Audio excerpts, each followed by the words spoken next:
easy breezy cover there, and then you put in the Vikings just had to win the game. Just win the game.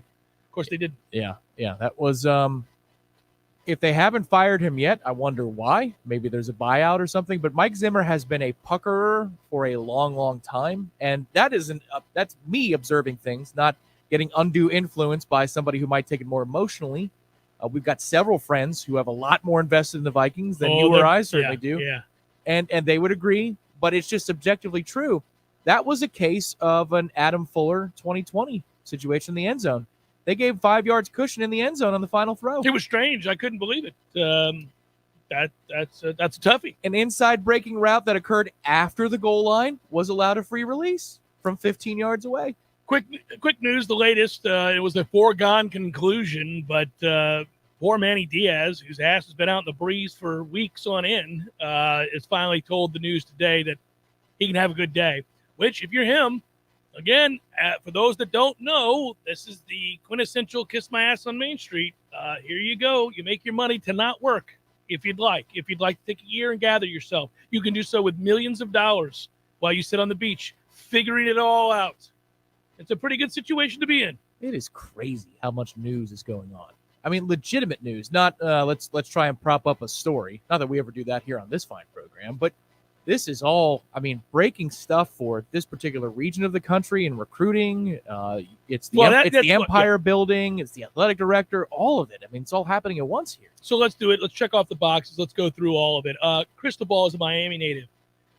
He has ties to Miami through and through. His wife is from there. His mom is there, and she's ill. This is perfect timing to leave Oregon, partly because, again, the want and the need is now for Miami for Cristobal, but also because Southern Cal has announced their intentions of caring about football and sports in general again. So you are not going to get and clean up on the recruiting trail the way that you had. Now, anybody that you're fighting for with Southern Cal, you're probably going to lose the vast majority of those battles. The exodus should be now, and it is, and it makes sense. I don't really love Cristobal, the coach, as evidence to a Stanford loss, getting blown out twice by Utah. He frequently does things where you kind of raise an eyebrow. I'm like, I'm not sure you're a real good coach. But he can recruit, and he knows that area, and he'll go to war there, and that's the goal. Yeah, so the question for me is, and Radakovich being hired appears to be right behind it if it isn't already announced. You got to check Twitter every 5 minutes these days because somebody's in the portal or there's a signing or there's a firing or a hiring. But the question becomes to me, is this Miami's new standard of spending every year, or is this a one-time, seemingly reckless amount of money being thrown at the problem, and they can't follow it up next year, the year after, and the year after that? Because if the answer is this is the new standard of how Miami spends, we've got a problem on our hands. Well, let me just say this. An indicator to me that it's probably more now that they're invested in see the error in their ways of the last 2 decades. And I'll tell you why. It's definitely not Mario Cristobal. It's Radakovich. You don't leave Clemson, where money's not a problem, thanks to the IPTAY fund and everything else, right? You don't leave that job to go to Miami. Now, I get it. He's got Miami ties, got a graduate degree from there, all of that. He understands the city's from. Got it. You still don't leave Clemson for Miami, unless what? When you entered into those conversations, they checked your boxes. You don't have to leave. Nobody's pushing you out at Clemson. You don't have to take the Miami job. You're doing that because you said, okay, I'm interested. Come talk to me. All right, let's talk. Here's what I need to know. Are you going to provide this? Do we have access to this? Can I be assured without, and I mean on the line which is dotted in the contract, that I get this, and this, and that we're going to be able to do in the future this, and this to help us compete to where we want to get to, where we're winning championships, those kinds of things. That, to me, is an indicator that we might have a problem on our hands because it's then Radakovich who's going to say no the second they tell or they present some sort of resistance to any of those things he knows that are necessary for them to be elite. So, to me, they must have said yes to those things or he would not have left. At least on the front end of it. The one thing, if you're looking for outside-the-box reasons as to why it would happen, maybe partly to troll Miami, maybe partly out of hope. But it could be that there are skeletons in the closet at Clemson, and he knew that his time was short, and so he wanted to reset the clock. Or he wanted to move home. He does have friends and ties in that area beyond the yeah. graduate degree. Yeah. So he wanted to be amongst friends for one final foray for 5 years, and he's retired. He's 63 years old. Well, so it could be that. Yeah, and I think that's true too. And I would say to you that if I'm his age and I've built what I built at Clemson, then I've achieved it. I've reached it. I've gone to the top of the mountain. There's nowhere else for us to go but down. I have ties. I want to return home. I've got a love for the area and the university. They've reached out. I've done all I can do at Clemson, so now maybe I'm interested to go back to Miami. And, oh, by the way, they said yes to this, and this. They pay me gobs of money. All right, I'm going to go. So, yeah, that probably played out. Either way, that's probably not good news for Florida State. Well, let's bring it back to Florida State for a second, because most people – and the reason we bring up the Miami thing is Manny Diaz was just fired today, so it's in the news now. Like Tom said, we're constantly having to hit refresh because there's so much going on with programs surrounding Florida State that will affect what Florida State's able to do or how easily it's able to do it and achieve it. So we get back to Florida State for now. All right, so – Vince Tyra is the name that emerges over the weekend. Ira and I talked about it last night on the Sunday Smash. It appears now even more so that is going to probably be the hire, it would seem to me. Now, that's speculative on my part, but it seems within reason now that given everybody under the sun is reporting this, and that's because there have been all kinds of leaks. This has been leaked up at Louisville. This has been leaked for 2.5 weeks. The interview would have taken place some time ago. He would have been one of many candidates, Tom. I know that for a fact. And I'm also been told that interview went exceptionally well. That's not surprising. Those close to him and that know him said to me that he is, quote, great with leadership, very corporate, wicked smart, a great speaker. You're not going to have to worry about that anymore. At least when he gets in front of a mic, it's going to sound convincing and it's going to sound thorough and it's going to sound like he knows what the hell he's talking about. We don't know if he fits. We'll see. That's always the concern, if it's a fit or not. He is a ruthless businessman. This is about making money, fundraising, those kinds of things. He fits that bill. He's never had to lead a football program. The word is that he wanted to make a change at coach. They got it wrong, obviously, at Louisville in his mind, and he wanted to make a change to bring back the prodigal son in Brom from Purdue. He and the president did not get along, did not see eye to eye. She said no. He said, oh, really? They kept fighting, and then he got interested in leaving, as one would when they're not able to make the hire they want to make if they see a problem. So on the one hand, he took over that Louisville program at a desperate and ugly time. I mean, it was just an unmitigated disaster, a mess of an athletic department when he took over. Got some things wrong, got some things right. Obviously, at the time that you go bring in Mac as your basketball coach, that seemed like a great hire. He was the hottest candidate in coaching at the time. We know in college basketball that doesn't always mean it's going to work out. But in terms of being able to lure somebody, get them to come, get them the money, get them the things that they wanted, he was able to execute that.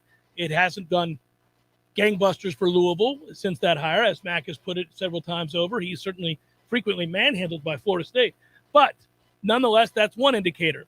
Then there is obviously the football program, which Satterfield does not appear to be working out the way that they had hoped.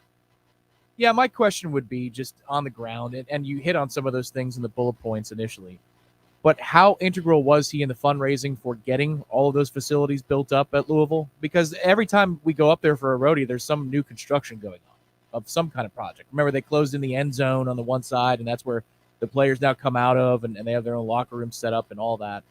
So, it's almost like, to me, with an athletic director, because there's a different level of responsibility than there is with a coach. It's much harder to assess what is going to be, a good athletic director or not.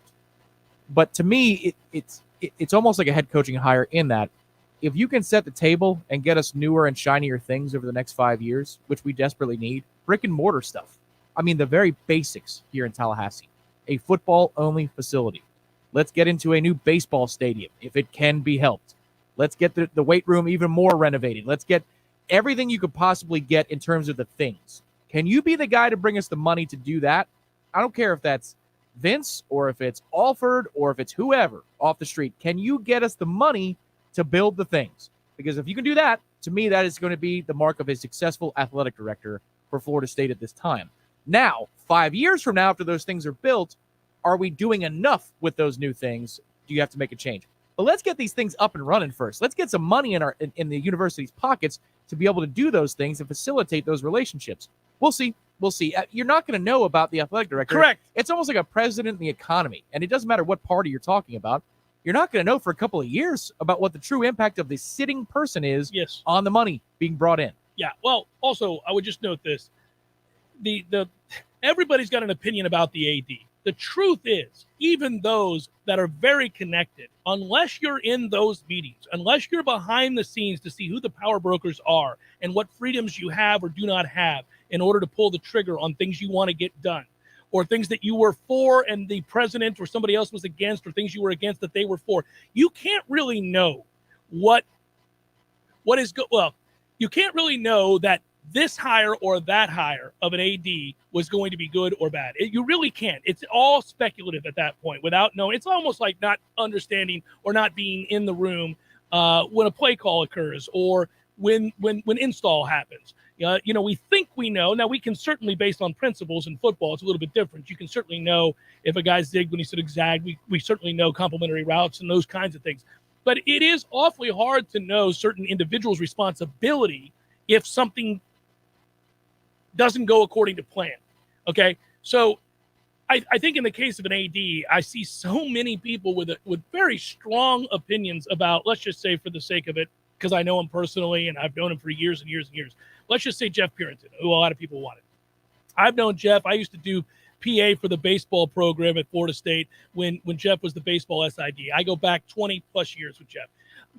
We get along swimmingly. So I'm not, but for people to go on message boards and be like, well, he was at Alabama, he would be great. Well, you don't know that. You don't know that. Nick Saban runs Alabama's athletic department through and through, and he's had guys fired. You don't really know whether or not he would be good because he happened to be at Alabama while they had a lot of success. That success is directly attributable to one person, Nick effing Saban. And that's why he gets paid what he gets paid, and it's why he's probably worth more than he gets paid. But that's how that goes. That wasn't Jeff, and I like Jeff. I get along with him fine. I'm just saying, people seem to have real strong opinions that he would be a fit because of the successes at Alabama. You don't even know what he was tasked with.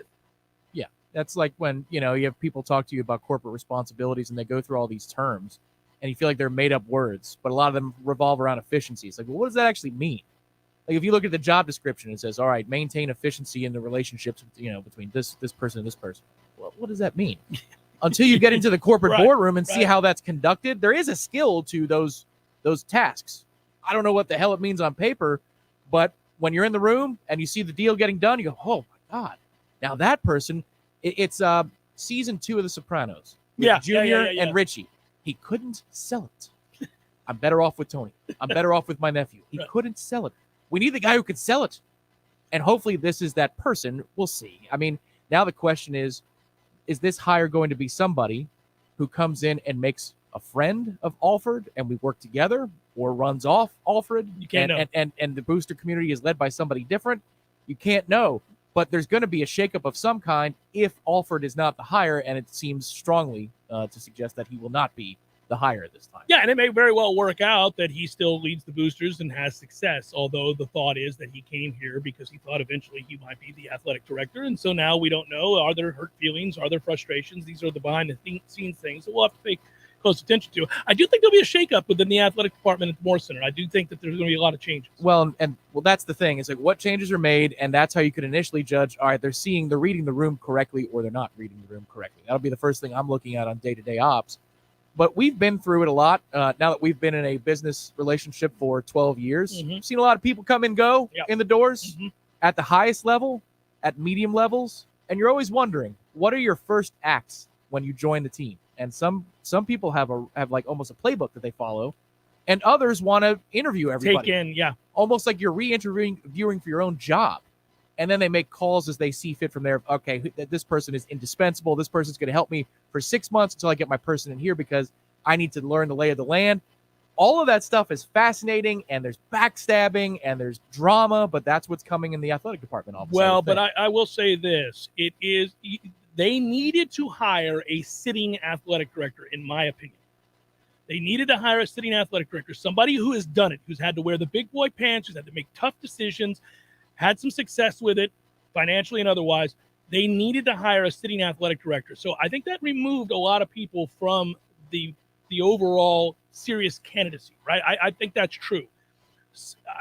Buttoned up somebody who's done it, somebody who's had success, somebody who can lead, and we'll see. Now, again, I would be overstepping my bounds to suggest I know intimately the things that he's going to do or not do, and the successes he's going to have or not going to have. I don't know that. And the other thing that's going on here, again, if you are really like into Florida State athletics, this is almost, for a lot of people, it's a non-starter. Like, I don't care who the athletic director is. I don't care about what this says about the president. As we have one. Right. And that they're all on the same page. As I was saying last week, it's the first time in forever. Yes. I mean, since I was an undergrad that you've had one. Well, and basically, once Dave Hart was removed forcibly by TK, that was the end of having a real athletic director. And what does the power structure look like? Because just because you hire one doesn't mean that they have the final say. Well, see the argument that he's allegedly in, the next athletic director of Florida State, Tyra, is likely to be. That there it is in a nutshell. He wants out because he and the president don't see eye to eye. Right. And is this a university president who doesn't give a damn about athletics is going to empower somebody to take over, or is it going to be like, because Eric Barron said he wasn't involved in athletics, but then he became pretty involved in athletics. Every president of any Power 5 school needs to have some level of serious care for athletics. It is a huge part of every one of those institutions. I know what you mean. You mean on the day-to-day operations from zero to TK. Correct. Yeah. Yes. No, you got to hire an athletic director that you can set it and forget it and let them do their jobs, and then hope that they bring in an associate AD that you believe in as well. And I hope you're going to believe in. Everybody's going to sit down and talk about that, pulling in the same direction. Noles lost over the weekend against Syracuse. I want to talk to you about it. Jeff Cameron Show, 93.3 Real Talk Radio and Warchant TV.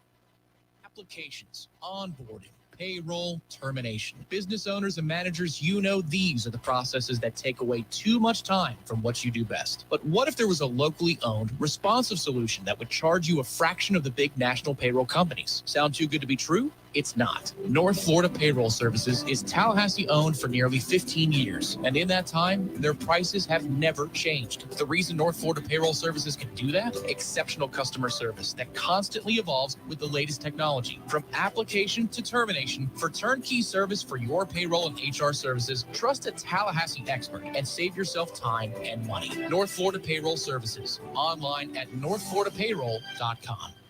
Our partners at ISF know you want to do amazing things. You have big ideas and goals for the future. For over 40 years, ISF has focused on solving the future for state government through strategy, process, and technology. As a national management and IT consulting firm, ISF has the expertise to transform strategies, refine processes, and implement solutions to lead you in today's changing environment. ISF, your vision plus our expertise brings your brilliant ideas to life. Visit ISF.com to learn more. ISF, solving the future.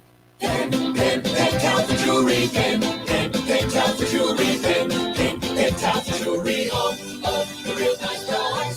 man, have you heard the sound? The Alpha Jewelry's the best in town. The rings, diamonds, earrings, bracelets, and more. Pins Alpha Jewelry Store. I hate to even mention this, but the holidays are just around the corner. It's never too early to go shopping for that special someone at a very special place. The very special place I'm talking about is Pentalpha Jewelry on Appalachia Parkway, in the same place where they've always been. Go see our great friends at Pentalpha, and they will help guide you and find the perfect gift for that special someone in your life. Because remember, the holidays are just around the corner. So go see our great friends at Pentalpha Jewelry on Appalachia Parkway. Now sing along with me. Pentalpha Jewelry, Pentalpha Jewelry, Pentalpha Jewelry, all the real nice guys. Jeff Cameron here, and mark it down. Wednesdays on my show, we're giving away which wicked sandwiches. That's right. Tune in to the Jeff Cameron Show every Wednesday for your chance at a free wicked 5 meats and 3 cheeses of deliciousness every week on the JCS. Ready for holiday spirits? For 15 years, Keys to Exceptional Youth Success has provided summer and post-secondary educational opportunities to students with disabilities. Keys helps provide a brighter future to many students in Big Bend by assisting students further their educational and employability skills. This year, Keys is asking you to join in holiday spirits by purchasing raffle tickets to 3 incredible packages. For all of the festive details, go to keysbigbend.org. Tickets are just $25 each. Must be 21 or older to enter. No purchase necessary to win. Donors include Keys board members, Total Bathroom Solutions, and Deep Brewing. You can also enter the raffle at the Grinchmas celebration on Saturday, December 11th at Bannerman Crossing beginning at 6 p.m. The winning tickets will be pulled at 7:30 p.m. Grinchmas celebration sponsors include Oyster City Brewing, McGowan's Hops and Grapes, Bannerman Crossing, and Christy Irwin Stylist. Join us for karaoke and fun in support of Keys. Visit Keys Big Bend on Facebook for event details. 'Tis the season to grow your heart. 3 sizes or more. We all want more energy, more strength, more results. Well, welcome to Orange Theory Fitness as you take a step towards feeling more alive today. Backed by science, Orange Theory's heart rate monitored workout is scientifically designed to keep heart rates in a target zone, spiking metabolism and increasing energy. Orange Theory Fitness is a one-of-a-kind group personal training workout resulting in more energy, visible toning, and extra calorie burn for up to 36 hours. Experience a more vibrant life today with Orange Theory Fitness. To find out more, go to orangetheoryfitness.com. The Jeff Cameron Show, brought to you by Orange Theory Fitness. 2 Tallahassee locations, Midtown on Thomasville Road and Northside in the Village Common Shopping Center. Online at orangetheoryfitness.com.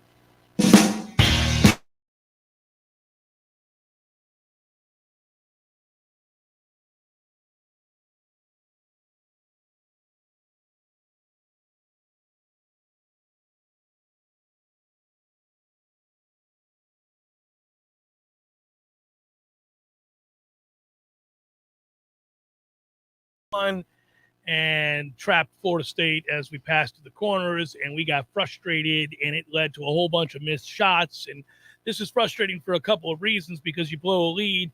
Also because coming into the game, Syracuse was allowing opponents to score 82 points a game and shoot nearly 50% from the field against them and almost 40% from 3.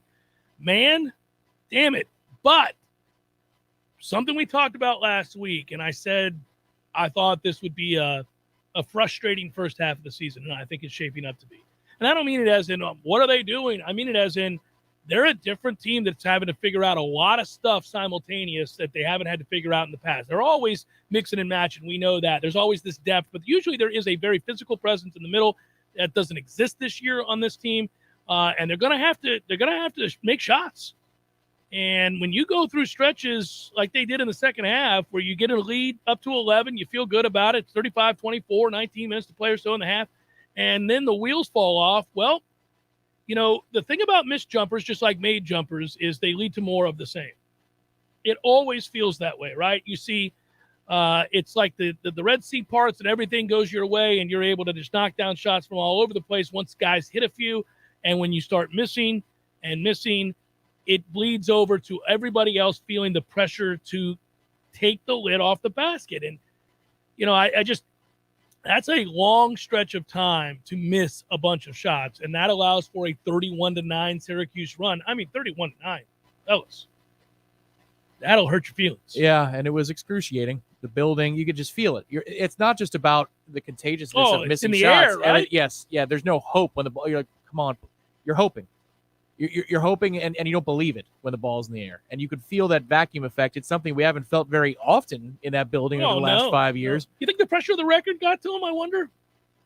I don't know. When you start blowing the lead in the second half and you start thinking about what's at stake, and to have an ACC record like that to I think part of it is they're all looking around. Mm-hmm. You know, you could see it sometimes in the half-court offense, where it's just who's going to be the one to take a stand and who's going to be the one to make the play. I thought when Cleveland made the putback against Boston University a couple weeks ago, and you saw the hug from Caleb Mills to Cleveland, that there was the growth moment, kind of like when Scotty Barnes finished at the rim early in last season. Yeah. And, you know, he wasn't at that point the guy, but in that moment, he kind of took over, and you thought, all right, he could be somebody who could make a play if you need it. I think they're still looking around. They're asking fundamental questions about who they are. And it's not just the staff. I think they're trying to figure that out on the court as well. I think they would be helped out, dare I say it, if they had Tanner and Gum. Now, I'm not saying he's a world beater and you're not going to run your offense through him, but he could make a difference. You're in need of height there, and they're in essence deciding at this point. I was just looking at the minutes. They have really just decided that at this point, Harrison Prado is going to be that guy. And okay, right, yeah, okay. So that's no disrespect, I'm but just saying, if you have to be the guy, yeah. This is a team that's fundamentally flawed. They're going to have to play around the fact that they don't have the size that we're accustomed to every year, and it's not just because Ngom's out for 6 weeks. It's even if he was there, it's not the same thing. Not all 7-footers are created equal, and this is a position that we haven't been in 5 or 6 years.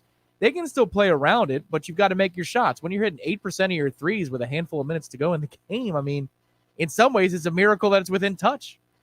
So I've learned my lesson that with Florida State, how they look in a given week, couple games, sometimes 2-3 weeks, is not necessarily how they're going to look by season's end or even the next month, whatever that might be, right? So you know how they look in December does not always portend of how they look in January, unless it's an established group that's returning. And this is not that. They have a couple guys, but again, beyond Malik Osborne, you know, I would like to say that you can believe in Caleb Mills, but that was a dreadful second half for him. So I think there is uncertainty as to roles. There's uncertainty as to responsibility. Why do I say that? Well, explain to me how Cameron Fletcher's playing less than 5 minutes a game. I mean, he clearly must not know what they're doing defensively. That's the only answer I have. And he had the mask on, so I don't know. Maybe something happened. Got hurt.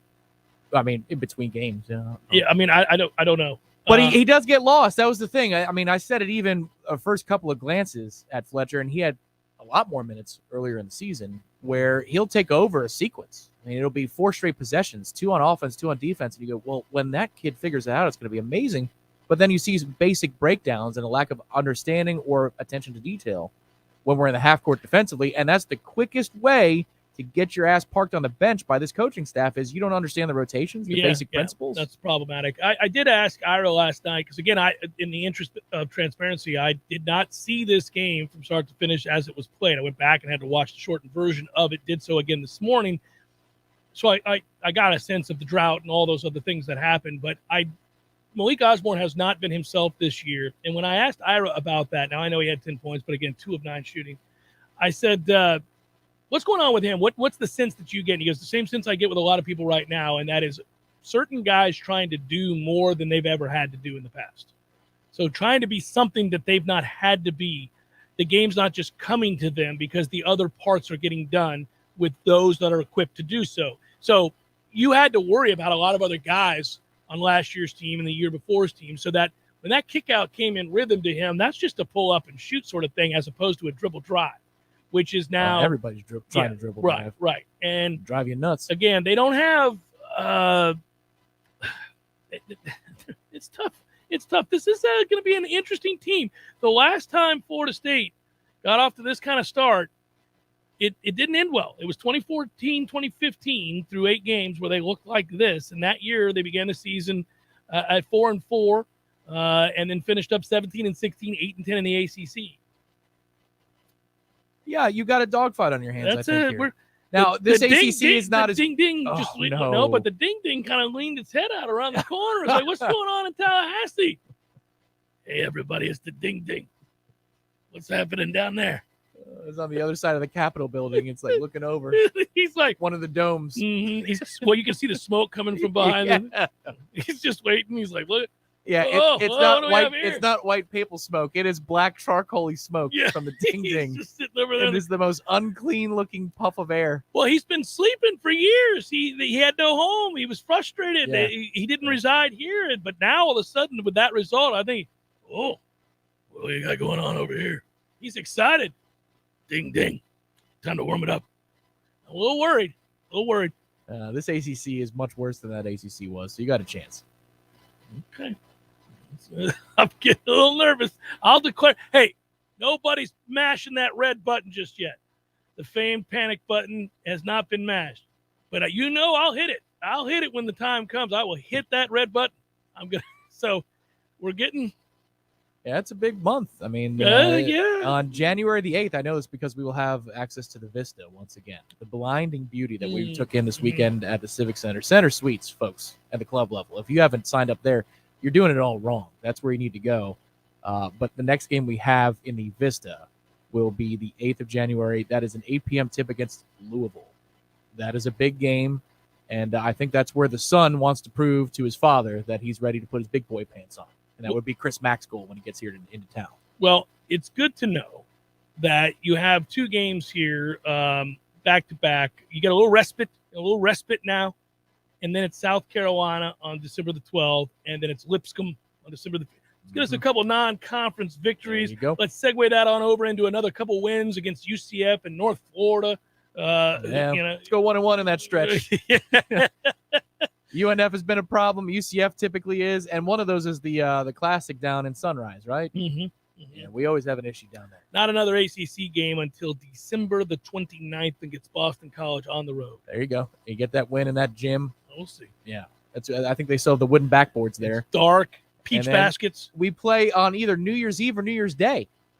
I think it was at NC State. January 1st. Okay, so on New Year's Day, what the hell is that? New Year's Day, 4:00. Everybody's feeling feisty, or a little tired, maybe. I don't know which one. I don't know about feisty. I think recoup. People are flipping on the TV. They're going, ugh. All right. Well, they're gonna be watching football. Is what they're gonna be doing. I mean, let's just be honest. They'll be, oh, Florida State's on, but the ding will be watching very carefully. I'm watching, Jeff. I'm definitely watching. Who cares about the Rose Bowl? Yeah, let's go. Let's see if I can ding this bell. Let's go, ding. Let's go. Did you know I was in the Rose Parade in 1962? Come on, Wolfpack. It's the Jeff Cameron Show, 93.3 Real Talk Radio, Warchant TV.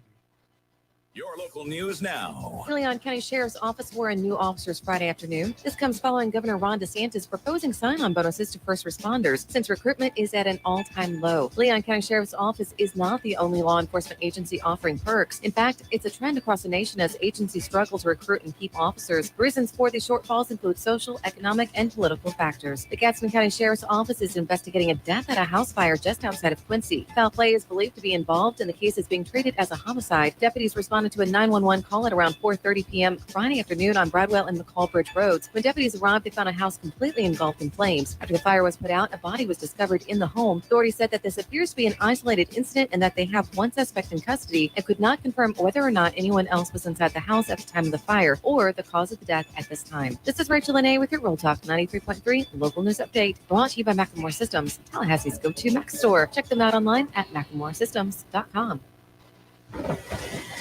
This is meteorologist Paul Frobley with your Real Talk 93.3 weather update. Highs around 76 this afternoon under cloudy skies, southwesterly winds 8 to 15 miles per hour. 60 tonight, overcast skies. Overcast again tomorrow. Slight chance for isolated thunderstorms, high of 72. Chance for scattered thunderstorms Wednesday and Thursday, 74. Wednesday, 73. Thursday. This report is brought to you by the Lawn Johns. For all your landscaping and lawn care needs, visit thelawnjohns.com. Right now, 73. Let me tell you what T-Spark stands for. It stands for strength, commitment, teamwork, and heart. We don't ever quit until we've got nothing left to give. Our team is unstoppable. Want a guaranteed win? Call T-Spark Enterprises for your next roofing or construction project. We conquer all peaks. TSparkConstruction.com. License number CCC 1331204. Feliz Navidad. Feliz Navidad. Hold on, Tom. Is that Eddie again? Feliz Navidad. Prospero año y felicidad. Hey, what's up, guys? What are you doing? Back on the golf course, Eddie? You don't play. Are you playing? No, man. You know me. I don't know the difference between a 4-iron and a cesta. But different sport. I'm out here giving out gift cards, man. I'm delivering some gift cards for people for Christmas. So make sure you come get your gift cards. Call up, order them up. We can get them to you. Greatest gift to open, especially, I think, out of a stocking. Ooh, a stocking gift card from Gordo's or Bumpus is where it's at. Hey, we like pantyhose, stockings, anything you got. We'll put them in there, baby. Let's try to keep it clean. Take care of your town and your people like you do, Eddie. I'll take one of those gift cards. Thanks, brother. You bet. You know, if you could wish for anything, Jeff, what would it be? World peace. Gordo's, bringing the flavor and flair of Cuban food to Tallahassee since 1996. Here's what you missed on the Greg Tish Show. Charlie Crist, he's running for governor. To mention the governor, I'm tired of it. I'm sick of it. We see it in presidential. We see it all the time. It's the new norm. We even saw it in local. That it should be. It's like, hey, I'm running for this local seat. Do you understand? I heard a statistic that like half of our population reads at like an 8th grade level. And what is the other 2/3 grade? That means almost half does not. You're right. The Greg Tish Show, Monday through Friday, 6 to 9 a.m., only on Real Talk 93.3. The Cameron Show, brought to you by Orange Theory Fitness. 2 Tallahassee locations, Midtown on Thomasville Road and Northside in the Village Common Shopping Center. Online at orangetheoryfitness.com.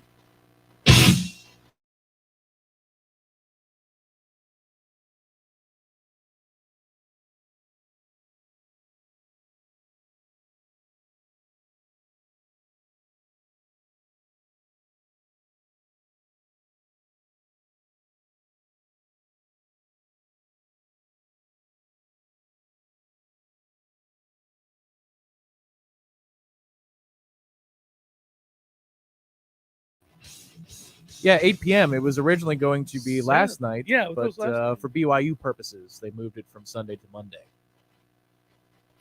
All right. I'm sorry, we're at Florida State. We don't play Mondays. We should move it to a Tuesday. Yeah. Oh man, I'm pumped. I'm ready to watch and celebrate perhaps yet another national championship.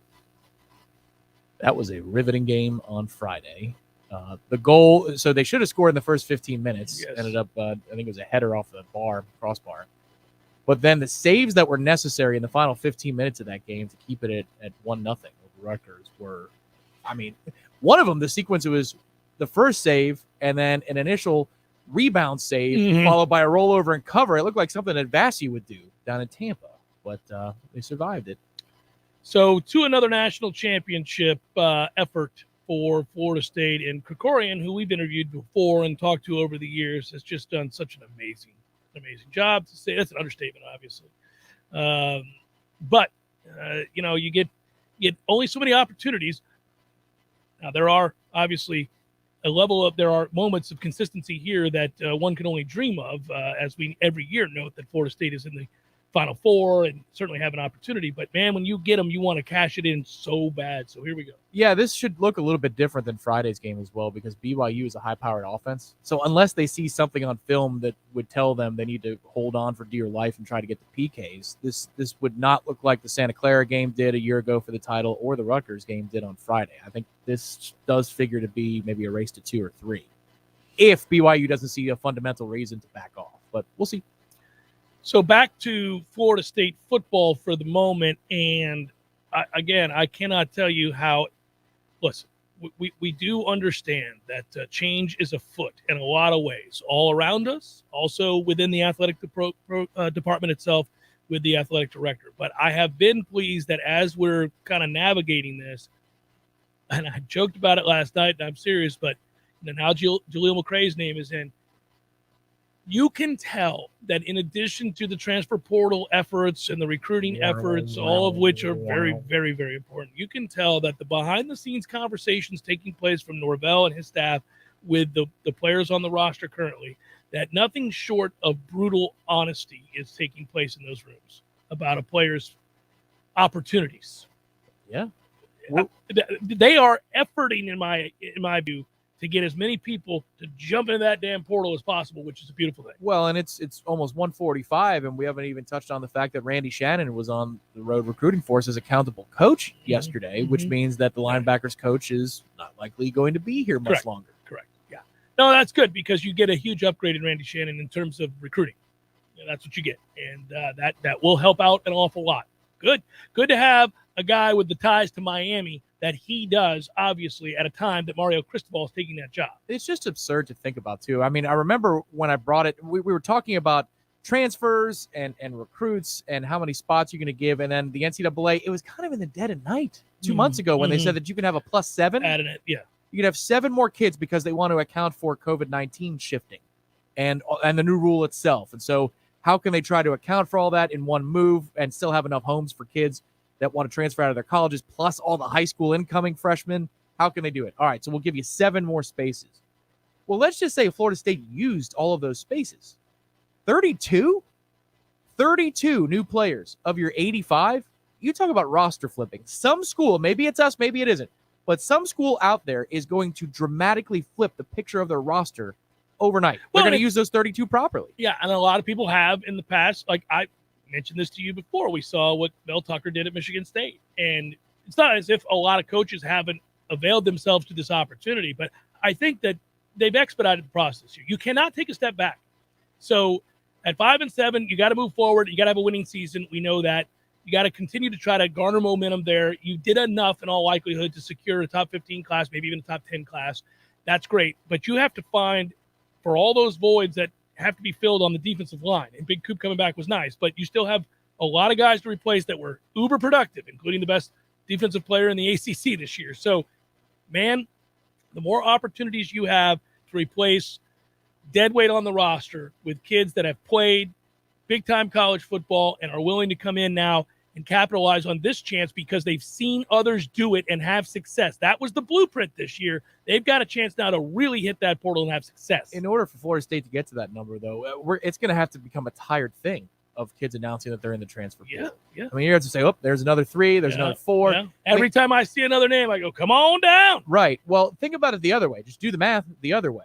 And this is where you get to feel about how much of a crunch there is and how thin you would be if you don't manage this properly.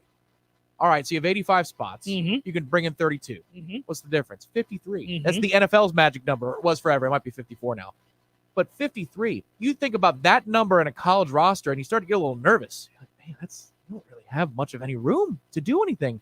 So these next spots have to be really well thought out. And that goes back to the discussion last week of, if you've got a 50-50 kid who's a developmental prospect as a 3-star, would you rather spend the spot on that kid or Depends another on transfer? The segment group and how desperate you are and the depth of the desperation. I really believe that. I mean, there are spots where you got to have the plug-and-play guy right here, right now, no question about it, and other guys that you can project and say, okay, he's a depth guy with the potential to be a very good frontline player for us in 2 years. Fine. There are places for those guys as well as the ones that have to step and show and prove now.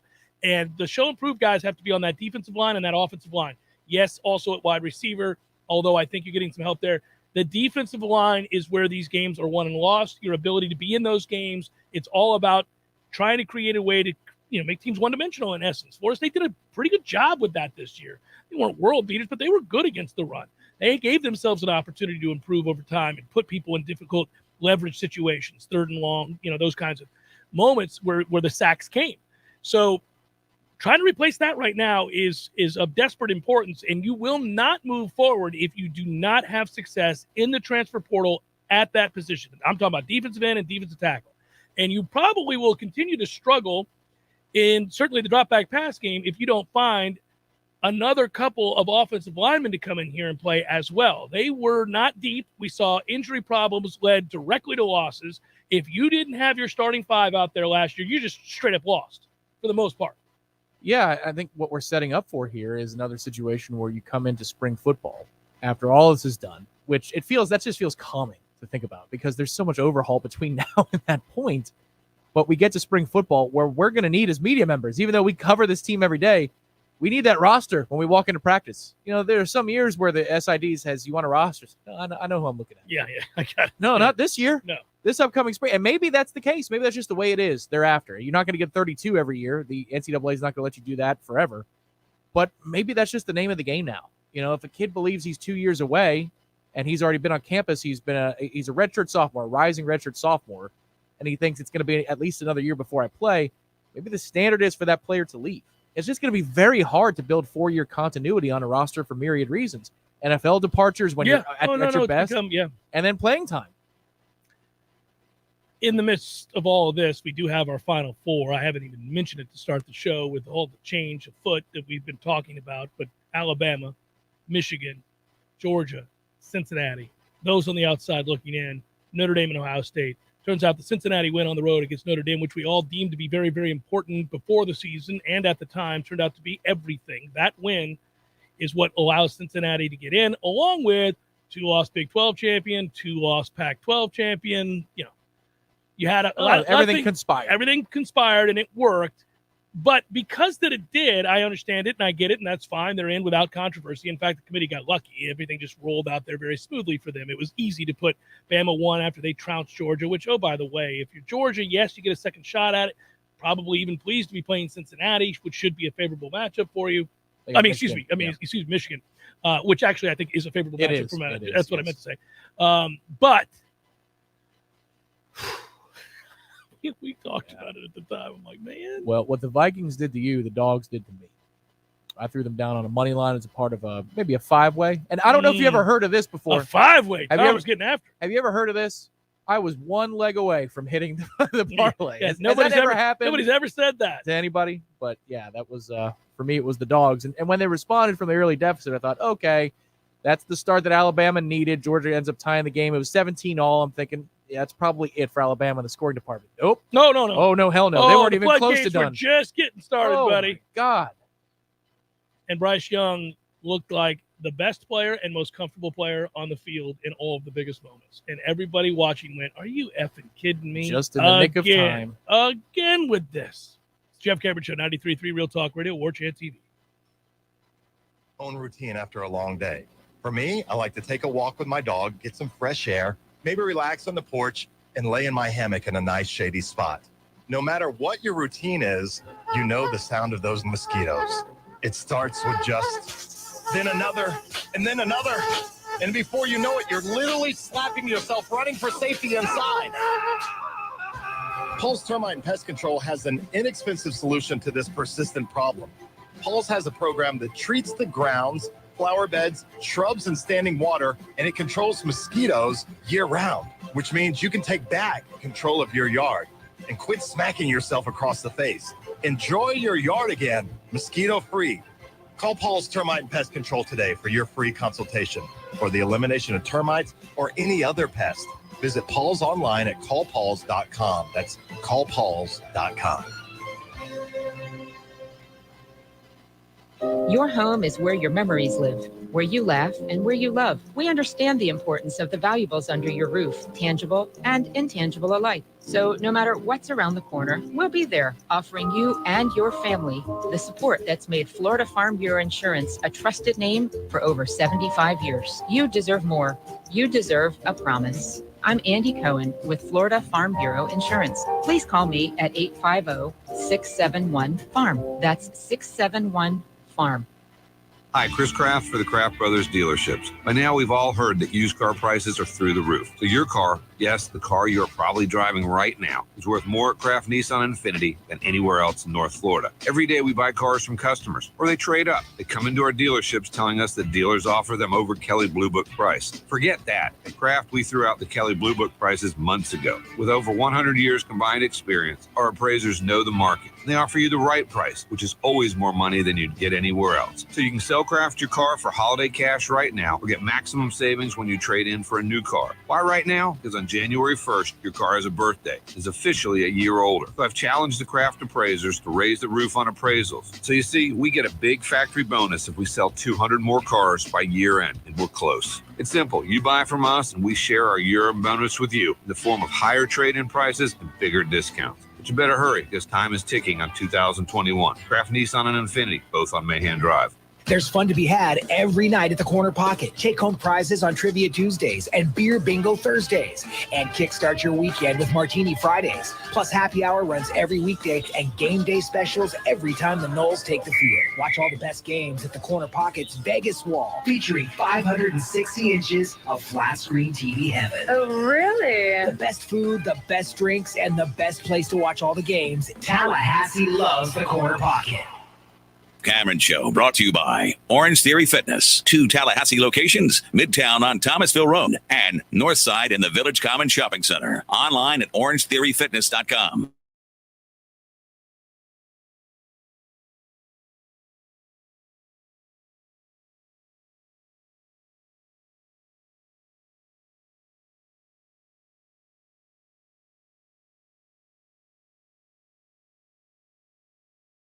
Against hope to some degree that would be it. Georgia would adjust and everything would be fine. But I don't think at any point we thought a team that gave up just north of 80 points total for the season would see any team line up and go on a 38-7 run like Alabama did against Georgia. And it oftentimes looked easy. They've got some thinking to do about Stetson Bennett, because when the game was in the balance, he wasn't good. He was later, and the points were such that it didn't really matter, but it did bolster his statistics. If you watch the game, you know he wasn't great. Like, just reading the numbers, if you go through the numbers, you'd say, oh, well, okay, it wasn't bad. 29 of 48, 340 yards. He wasn't good. And not while the game was in the balance. Yeah, having split attention because of the basketball game, and we were at the suite in the Civic Center and watching the football was on the TVs inside the suite. I didn't see too much of the first half play for play. I'd catch the big moments, and maybe somebody would holler out into the pit as we're sitting and watching the game, hey, big third down here. Come in. I just wonder about Georgia's motivation, because they knew it was a free roll. Now, you can eliminate Alabama and thereby increase your chances It'd be nice. of winning the whole thing. Well, I would think that it's a weird place to be. It is, but I would think the chip on the shoulder and the opportunity to seize control of the SEC, something that all SEC members seem to take an overabundance of pride in, would have been in play here. You can eliminate your bully. Yeah, it's not like Georgia wins the SEC every year. Right. I mean, come on now. And to go out there, and also I think probably a pride factor, too, to have it handed to you. That had to have been stunning for those members of that defense that have been that kind of dominant. I mean, sideline to sideline, speed for speed, trench, you name it, they have been suffocating. Well, you know what gets interesting here? Because historically, the playoff in the semifinals has been bad. And if it's good, you only get 1 out of 2 games because the other one is going to be a blowout. You see semifinal teams, take an ass kicking every time. Yeah. But this year, because Alabama has enough pieces of evidence out there that show that they can lay an egg, Cincinnati's, they're a live dog. I would think you're at least going to tune in and say this isn't Alabama, Washington, or Clemson, Ohio State. You hope. From years ago. You hope. There is at least a possibility at kickoff that could be an interesting football game. I do believe that Georgia-Michigan is going to be no matter what. That's going to be a really physical game. You know, it's fascinating. It's true that we tend to hang on to what we saw last, and I know that was written. Bill Connolly talked about that, and I thought while the game was playing out, we're going to look at Georgia through a very different lens, all the while forgetting that Alabama nearly lost to LSU, Arkansas, and Auburn. They beat those 3 teams by a combined 15 points. Should have lost to Florida. So you go through the entirety of a season, and Alabama's resume suggests they're very, very gettable. They are flawed. They're fallible. All of that is true. And you go through the Georgia resume, and you go by score, and you say, my God, unwaveringly dominant. It's been a game-in, game-out occurrence. There hasn't been a hiccup moment akin to the Arkansas, LSU, or Auburn games like Alabama had, and then the game happened. And because Alabama's Alabama, and you know how they've recruited, and you know what they have at quarterback, and that is the biggest thing, is that the upside of Bryce Young, which, by the way, in that win over Arkansas, was record-setting at a place where they've had some good players. You knew that was in there, and yet what you worried about more than anything else was Stetson Bennett. And I don't know that I worried about the defense, but we did say throughout the course of the year, is Georgia ever going to get into a game where they really have to have it offensively, where the game is so, at least modern football, is so offensive-oriented? At some point, despite the players, you're going to be in a game where you really have to score. And then it happened, and they couldn't. And you think the difference is because of Alabama's quarterback by way of comparison to Georgia's quarterback. Yeah, flash forward to if it goes chalk. And I would call it Georgia win chalk, even though they're number 3 in the country and Michigan's number 2. But if it goes chalk in the semifinals and there's a rematch, I think the advantage for Georgia is obvious, that Alabama had to air it out. What else can they do? You should be more than prepared with the athletes that they have on defense. They should be more than prepared. But they've got to knock Georgia in between, which they already have once, but they can't pull a Georgia again in the semifinal and allow Michigan to beat them. But Michigan's an interesting team. There's a part of me that thinks they're kind of like Ohio State the first year of the playoff, where nobody's really giving them too much of a shot, but all they do is they show up and they beat your ass. Well, they're one bad quarter away from being the number 1 seed here, of course, and they're one bad quarter away from having all of us convinced that this is the real deal. This is the other thing. There's always a danger in saying somebody will never do something. And, if you recruit well enough and you put yourself in a position enough times, they haven't been doing that, but all of a sudden they did, and now here they are. So all of a sudden the narrative and the conversation centered around Harbaugh changes just a little bit. Hour number 2 forthcoming. Stay with Jeff Cameron Show, 93.3 Real Talk Radio, Warchant TV.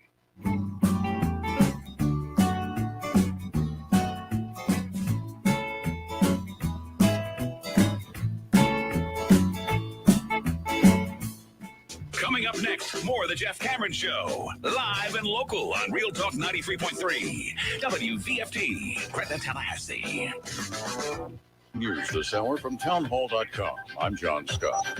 A religious group based in Ohio says a violent gang in Haiti has released 3 more hostages, while another 12 remain abducted. The statement from Christian Aid Ministries says the people were released on Sunday in Haiti and are safe and seem to be in good spirits. The group provided no further details.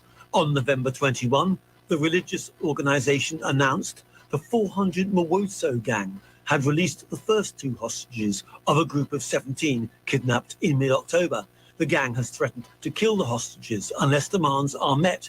Authorities say the gang is seeking $1 million for each person, although it's not immediately clear if that includes the children in the group. I'm Charles Dilladesma. Also at townhall.com, the prosecutor overseeing the case against the student accused in last week's deadly Michigan school shooting at Oxford High School, and who took the rare step of charging his parents, has left open the possibility that school officials could also face charges. Oakland County prosecutor Karen McDonald said a further investigation will determine if that happens. She noted that 3 hours before 15-year-old Ethan Crumley opened fire, killing 4 students and wounding 6 others and a teacher, he was sent back to class after his parents met with school counselors. Former U.S. presidents paying tribute to Bob Dole died over the weekend. Donald Trump remembered Dole as an American war hero and true patriot for our nation. Bill Clinton called Dole a statesman and hailed him as a politician who put country over party. George W. Bush said Dole represented the finest of American values and said he will always remember Bob's salute to my late dad at the Capitol. And Bill Clinton paid tribute to Dole by saying he dedicated his entire life to serving the American people. Greg Clugston, the White House. More on these stories at townhall.com. Why are cash out refinances such a big deal right now? Uncle Ryan tries to teach me something. I really feel like right now might be a once-in-a-lifetime opportunity. I've been doing this for 18 years now, and I've just never seen a market where the rates are so low and values across the country have skyrocketed as much as they have. That combination, I remember one couple in particular, they were looking to do some home improvements at the house, but they were worried about their payments going up. Well, with rates being so low, and them building up so much equity in the home over the last few years, we were able to get them to cash out for those home improvements, and their payments actually went down a little bit. Every single situation is different, but it does happen more often than you think. So it definitely does not hurt to call. We are United Faith Mortgage. United Faith Mortgage is a DBA of United Mortgage Corp. 25 Middle Park Road, Milton, New York. Licensed mortgage banker. For all licensing information, go to nmlsconsumeraccess.org. Corporate NMLS number 1330. Equal housing lender. License Alaska, Hawaii, Georgia, Massachusetts, North Dakota, South Dakota, or Utah. Does There he knows cool. He's keeping you comfortable. This is Kyle, Service Manager from Barano Heating and Air. Schedule an appointment from your mobile device to learn about our Total Comfort Service Program. With guaranteed same-day service, 15% off necessary repairs, and $25 berry bucks to use towards air filters and other products. Turn to the experts at Carrier and Barano Heating and Air. Any day, anytime, anywhere. Online at baranoac.com. Florida license CAC 1816-186. We all want more energy, more strength, more results. Well, welcome to Orange Theory Fitness as you take a step towards feeling more alive today. Backed by science, Orange Theory's heart rate monitored workout is scientifically designed to keep heart rates in a target zone, spiking metabolism and increasing energy. Orange Theory Fitness is a one-of-a-kind group personal training workout resulting in more energy, visible toning, and extra calorie burn for up to 36 hours. Experience a more vibrant life today with Orange Theory Fitness. To find out more, go to orangetheoryfitness.com.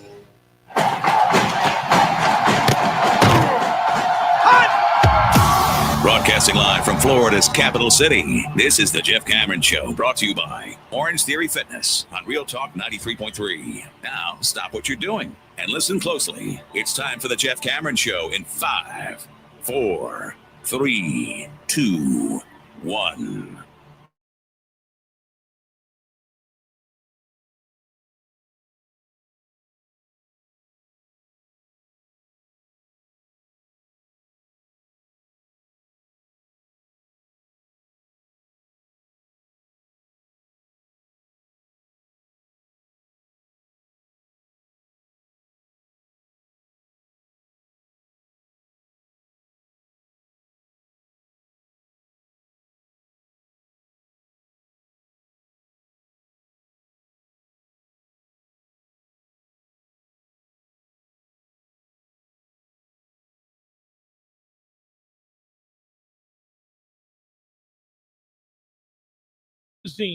And the teams in the need of a win and a level of physicality to get it done, because throwing the ball ain't gonna be easy tonight. I'm pumped to watch this game. This is a little bit throwback game.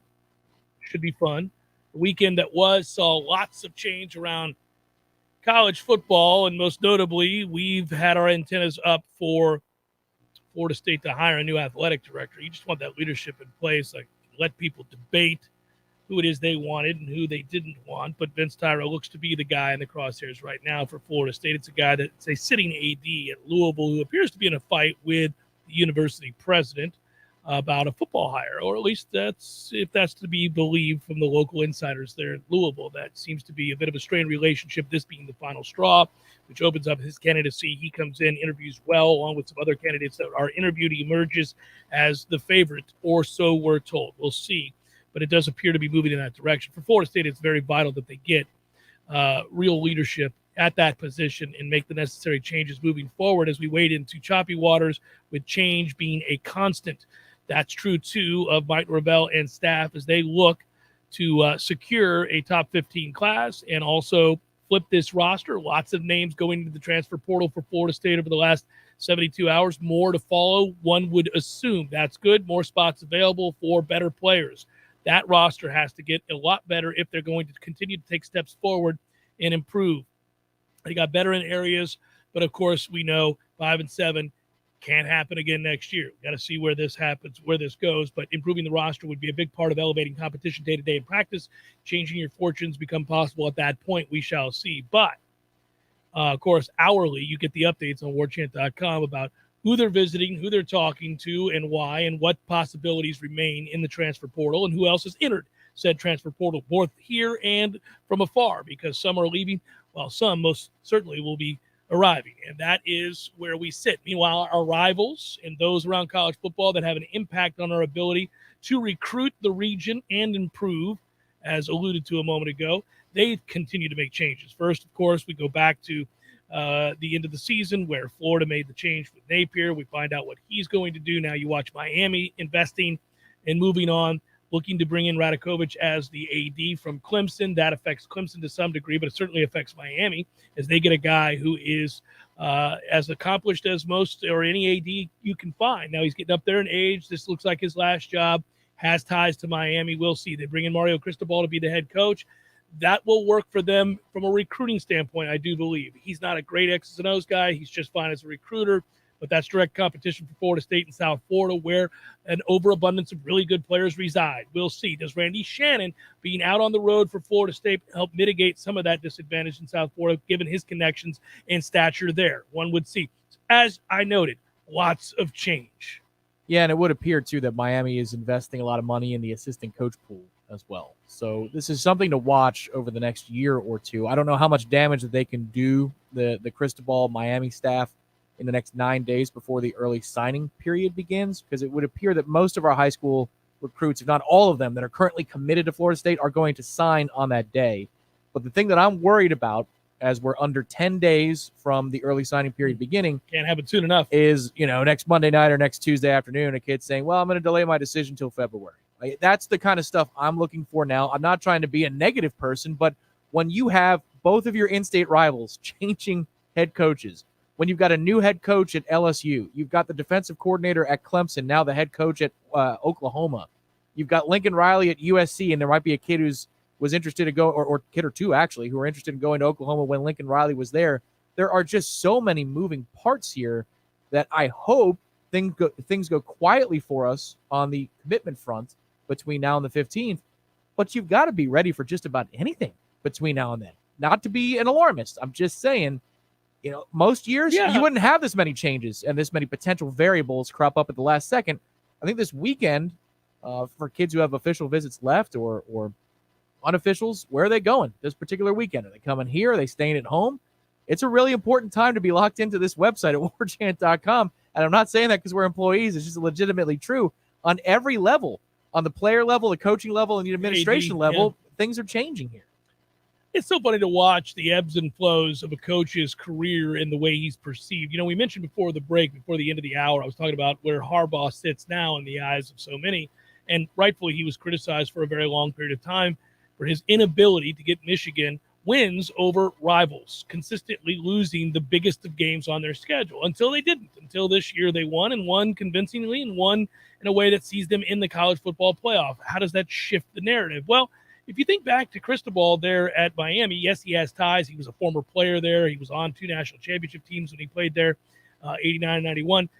But Cristobal was a guy that was at FIU, and they were terrible. He was 20 games under 500 while he was there. Nobody viewed him as some future savior of the Miami program. They viewed him in the way that they viewed a lot of other coaches that have coached at that level, which is, okay. He's an also-ran. Just, what can you really do in a program like that? Is it fair to put that out his footstep and say that it's his fault that they were 27-47 under his watch? Did he not prove enough? Then he goes off to Oregon, and he's not great at Oregon, by the way, but he does go 35-13. He does win 2 Pac-12 finals, so that's good. It's not great. It's not overwhelming, but it is good.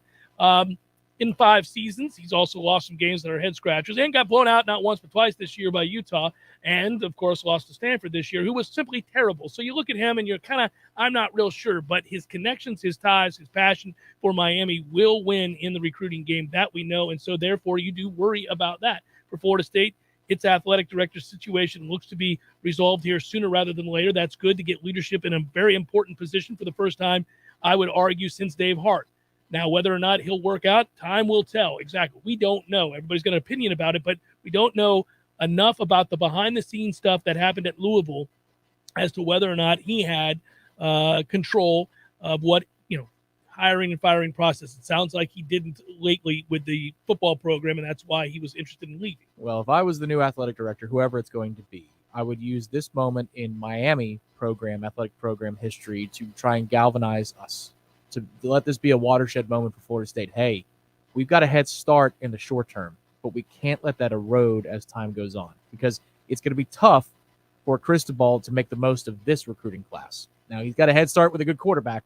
That's bad news, especially if he gets a good offensive coordinator like, I don't know, maybe Joe Brady wants to go down to Miami, and he was just fired by the Panthers after, how long did he work with them? 20 games, whatever it was? Yeah. Right. So, if he gets a good offensive coordinator, okay, that's a problem next year immediately. But if they're going to commit all this money, the first thing I'm going to do is I'm going to use a little bit of a fear tactic and say, listen, they're finally committed down there, and we ain't exactly been winning 10 games the last 5-6 years, so let's go. If you've got the expendable dollars, now or never. We need it now, because you don't want to lose your position in the state. 2 weeks ago, we were talking about our athletic department and our football program being the most stable. You don't want to have that be a 2 or 3 week trend. You want it to be a 2 or 3 year trend. Well, it still is the most stable, but I understand what you're saying. Yeah. Well, they're putting themselves in position to be successful long term, give themselves the best possible chance to do so for the first time in a long time. Like, I think on the outside, we've kind of laughed at each move they've made. Yes, because they were hiring people like Al Golden. Yes, they went to Temple twice. Yes. Which that's also part of the thing with Manny Diaz. Like, okay, he walks away with a lot of money here, and also he didn't do Temple right a handful of seasons. Yeah, no, you don't feel that bad. Ago. He's 47 years Right. old. He's got more money than he'll ever know how to spend. He went 21-15 at Miami. He was average at best. He did a good job when he was coaching defense, when he was coaching the linebackers.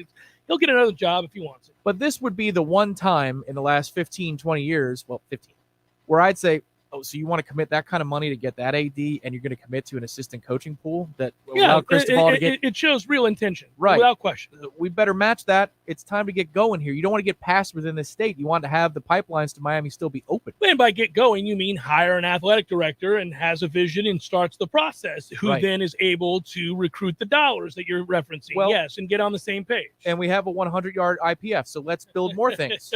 We need more things because we could be ahead of them. We could stay ahead of them, but you got to have the commitment now.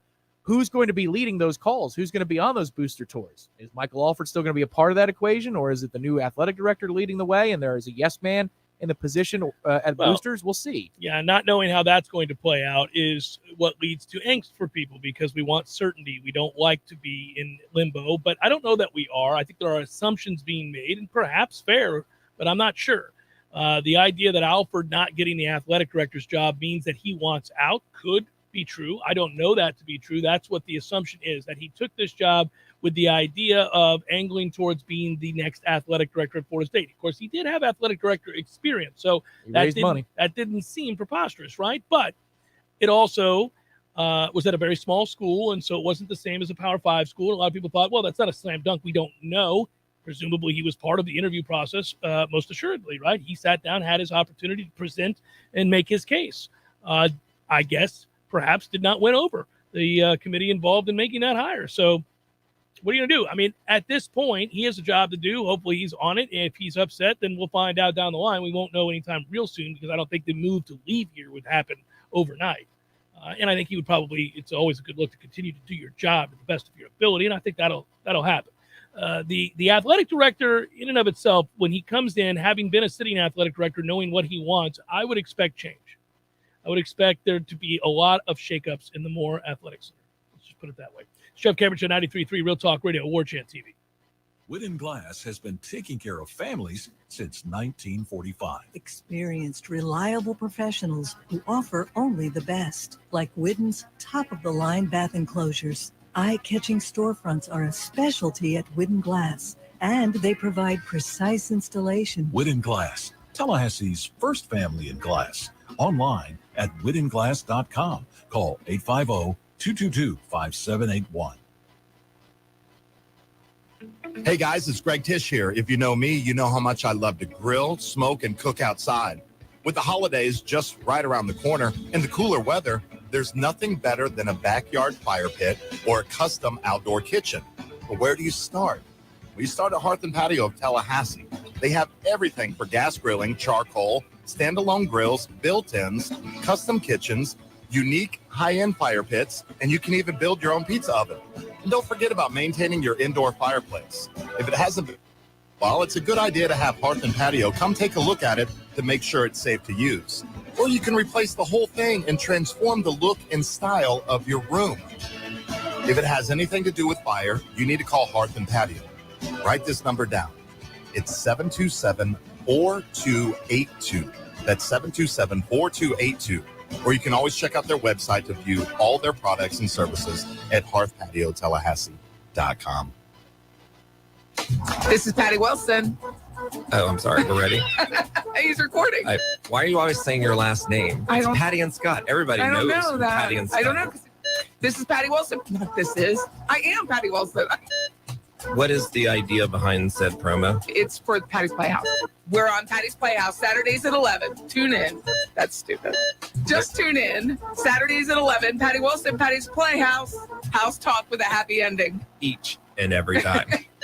Siri, tell me a joke. The past, present, and future walk into a bar. It was tense. All jokes aside, the trained professionals at Mac & More Systems are serious about Apple products. For all your Mac repairs, call Mac & More Systems at 894-3622. 894-3622. Leaky faucet, busted pipes, clogged toilet? M&L Plumbing is here for you. For all commercial, construction, and residential plumbing issues, call M&L Plumbing at 575-9393 or visit online at mnlplumbing.com. When the forgotten poor are in need of healing, they wait for a ship unlike any other. Mercy Ships, a floating hospital staffed by volunteers, heroes of mercy who donate their time to save lives. Every human has the right to have a place at the table of the human race. If you could just see the smiles that you get when life's been changed, then it would make it all worth it. To learn more about Heroes of Mercy, go to mercyships.org. Diabetes, high blood pressure, anxiety meds, everyone's on them. If you're a 50-year-old male, maybe a bit beefy, or even with type 2 diabetes, $1 million of term insurance may only cost you about $200 a month. Affordable term life insurance is out there. Call Term Provider and speak with Big Lou at 800-481-1458, 800-481-1458, or visit biglou.com. Remember, Big Lou's like you. He's on meds too. We all want more energy, more strength, more results. Well, welcome to Orange Theory Fitness as you take a step towards feeling more alive today. Backed by science, Orange Theory's heart rate monitored workout is scientifically designed to keep heart rates in a target zone, spiking metabolism and increasing energy. Orange Theory Fitness is a one-of-a-kind group personal training workout resulting in more energy, visible toning, and extra calorie burn for up to 36 hours. Experience a more vibrant life today with Orange Theory Fitness. To find out more, go to orangetheoryfitness.com.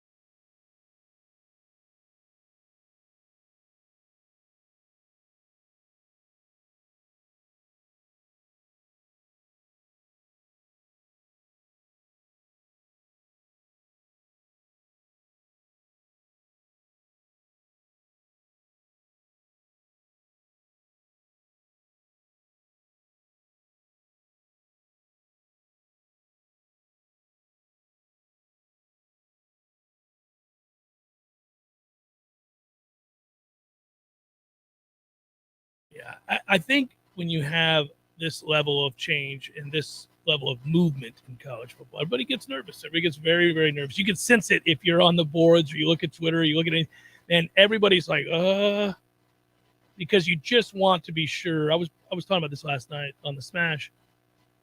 You tend to want, the grass is always greener argument. You tend to want whatever else is making headlines.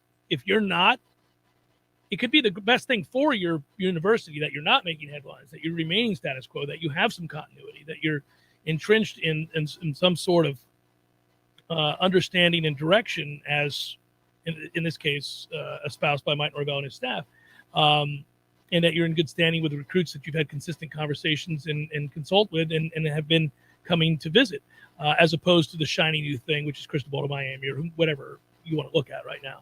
Yeah, by itself, the Cristobal hire, whatever. I feel like that's, you're changing one for the other in terms of aptitude as a head coach, Diaz for Cristobal. But what it signals is a greater financial commitment to what they're trying to do, and you've got the head start of a good quarterback.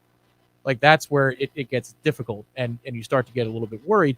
For me, when we get to signing day next week and that period ends on Friday, so let's say there might be a little bit of drama for a signature or two. I don't think there will be, but you get to the end of that period, early signing period closes.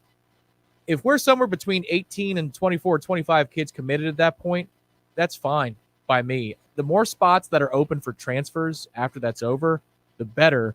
Because if you go to the Rivals transfer portal Twitter account, there's like 3 new kids every hour. Every hour. Doing it. I did it. Yeah, over the weekend. I did it over this morning. Yeah. A lot of us are doing that. A lot of casual college football fans have gravitated towards this new thing, like the free agency of college football. We're all looking at these names and saying, well, okay, you don't know anything about him. You never watched him play it down. Was it, well, he was a 4-star. What's going on there? Why did he go to Kansas as a 4-star defensive end? Oh, man, only 4 tackles for loss in 2 seasons? Oh, I don't know. Right. But you want to keep those options open for as long as possible to make sure that we address the positions of need. Like, for me, don't try and solve your 32 roster spots by December the 15th, because you never know who else is going to go in. Now that Cristobal has left Oregon, maybe Oregon has a couple of really good players go into the portal beyond Micah Pittman. Come on, baby. Let's go. Oklahoma the same. Maybe we're making room. Players don't get along with Brent, or Clemson players that only wanted to play for Brent. Whatever it is, like, just keep your options open there. I think there are going to be plenty of bodies available to get down here. You just got to find the right ones that are transfers. How long we have been waiting for Venables to leave Clemson. It was a glorious thing to see it happen. By the way, I haven't mentioned this, but soon enough, we'll get to do one of our favorite segments in all the land, which is the swag segment, my man. And already we have an interesting game. Number 10, Michigan State versus number 12, Pittsburgh in the Peach Bowl, December the 30th, 7 o'clock. Okay, I like that matchup. There's another one, the Gator Bowl, I thought was interesting because it's Jimbo against Clausen. Did you note, by the way, that Pitt is favored over Michigan State? Yes, because Michigan State is, I think they're bottom 5 in the country in yards per pass allowed. Oh, well, it was the very thing that concerned everybody when they played Ohio State. We were this is a problem since they can't stop the pass, and Ohio State has just a few talented receivers. That became... and then it was fully realized. But the matchup itself is great. Pitt wins the conference 45-21, not even a close game. And that was, Yeah, that's where, listen, I'm not saying that we should have a member of this conference in the playoff, but this is the only time of the year where I kind of put on an ACC, maybe a beanie. I don't know. But you'd like to see them play well. Well, what did we because it'll make me feel better about what we went through. Like, if you look at Florida State's schedule, and I know Notre Dame's a different team as the season goes on, but you take the number 5 team in the college football playoff to overtime, and if you don't have a bad snap, you probably beat them. With McKenzie Milton a quarterback for a significant time in that game, that's impressive in retrospect. Now, if the ACC shows out in bowl season as well, that again would make me feel better about where we are as a program. We do this all the time. I want to circle back to that in a second, but when I brought up Pitt, it reminded me that I wanted to bring something up here. We should not celebrate the Kenny Pickett fake slide. If anything, it is the very point I've been trying to make about sideline plays, about overly protecting players on offense, in particular the quarterback, for a long time now. And the way that it arrests defenders. They have no opportunity to make plays because you're damned if you do and you're damned if you don't, quite clearly. That led directly to a touchdown because that player, understanding the point of emphasis in college football in general, but in particular the last 3 years, knew that if he was in fact going to slide, and I committed, for lack of a better term, to making that tackle, and he beat me to the punch, he was able to be quick on the draw and start that sliding process, and then we connect, I'm getting flagged regardless of what intent was. We've seen it time and again. It's become a nightmare in the sport, and that play shows what quarterbacks do all the time. They usually don't do it in the open field on a slide. They usually do it as they head towards the sideline, pretending that they are going out of bounds, only to stay, as Jordan Travis and others have done, in bounds and pick up an extra 5, 10, sometimes 30 yards. And when I saw that, I thought, throw the flag on Kenny Pickett. Yeah. Throw the flag on him. That's insane. You won't get an argument from me. But it's abuse of the rule. Yeah, but it's been in place for a long time. Guys do this all the time. They don't do the fake slide in the middle of the field, which was athletic as hell, by the way. They don't do that, but they do the stuff on the sidelines, and kids are screwed. Like, we get so mad. And also, if you hit a guy and he's still in bounds as he's running towards the out of bounds, they flag you. If they seem to think that they understand intent more than you do as a defender. Like the ref, he was going out of bounds. Well, man, he wasn't out of bounds. No, it's the fundamental flaw of officiating, where they derive intent where there is none, and they don't have and they make assumptions. They don't have an understanding on when you have to commit. Maybe, I mean, you know this because you were a defender in the game of football. But yes, you have to commit to getting lower, especially against a big kid. And Kenny Pickett's huge. Right. You've got to get low. You're going to get trucked. I'm trying to remember. I forget if it was a targeting call or an NFL unnecessary roughness call, but there was a gang tackle. One guy wrapped up the offensive player, and the second defensive player comes in, hits him in the head, and they call targeting. They throw him out. I forget what game it was. But the commitment from the defender at that point, even though it's a high hit, and I could see where that might be a flag, he doesn't know which way that the offensive player is going to go. There's just no way to know. It's impossible to play defense and make a quick decision anymore. Well, and all you are tasked with are making very quick decisions because the level of athleticism, especially if it's a receiver, but these days, very modern athletic quarterbacks do things at that position that were once reserved for the very rare player, somebody like Michael Vick, right? It happens all the time now. And if I don't commit to, imagine trying to think your way through how you're going to tackle Lamar Jackson. Well, good luck, man. I mean, there's no chance. You got to take the perceived angle and commit to hitting him and make him make a decision to go out of bounds or to slide. But I've got to commit to something. Now, if I stand straight up, he's going to juke me out of my shoes. I've got no chance. He's a much better athlete than almost every player in the league. It's insane. And again, they get it more right in the NFL than they do college. Although in the NFL, they really have to stop calling incidental hands somewhere in the face area. I'm not talking about the offensive and defensive lineman. I'm talking about follow through. It's called roughing the passer. Yeah, they got to stop that. It's just not. It drives me nuts. Jeff Cameron Show, 93.3 Real Talk Radio, Warchant TV.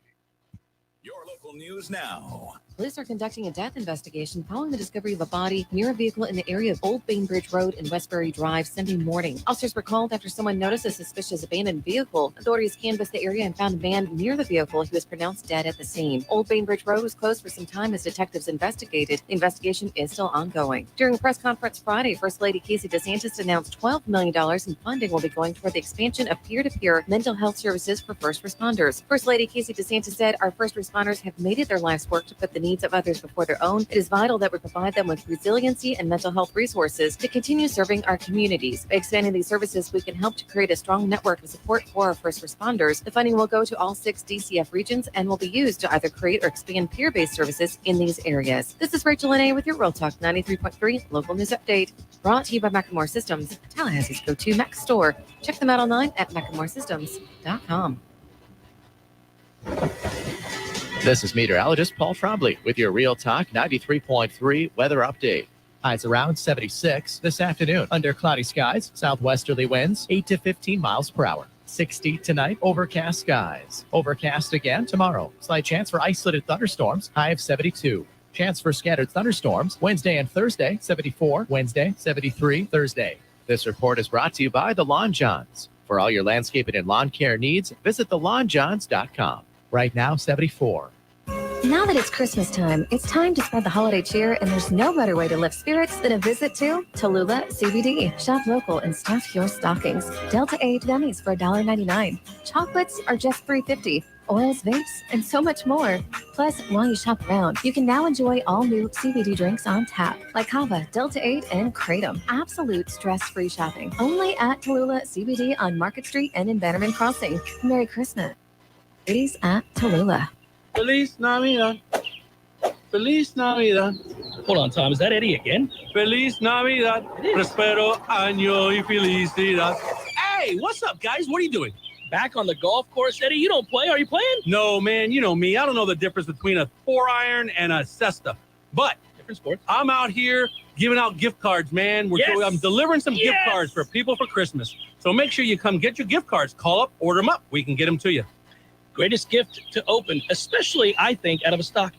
Ooh, a stocking gift card from Gordo's or Bumpus is where it's at. Hey, we like pantyhose, stockings, anything you got. We'll put them in there, baby. Let's try to keep it clean. Take care of your town and your people like you do, Eddie. I'll take one of those gift cards. Thanks, brother. You bet. You know, if you could wish for anything, Jeff, what would it be? World peace. Gordo's, bringing the flavor and flair of Cuban food to Tallahassee since 1996. It's Congressman Michael Waltz on the Greg Tish Show. Good morning, Congressman. How are you doing? Hey, doing well. Again, just what you have to go through day in and day out. I don't know how you have hair left, or like Matty Rowe, just completely bald. Hey! Sorry. And the irony of it all, the progressives are the tail wagging the dog. This whole bipartisan White House is a joke. We're just watching them eat their own. The Greg Tish Show, Monday through Friday, 6 to 9 a.m., only on Real Talk 93.3. The Cameron Show is a production of the Warchant.com Multimedia Network. Check out Warchant.com today for the latest news inside Florida State athletics. That's Warchant.com. Now, back to Jeff on Real Talk 93.3.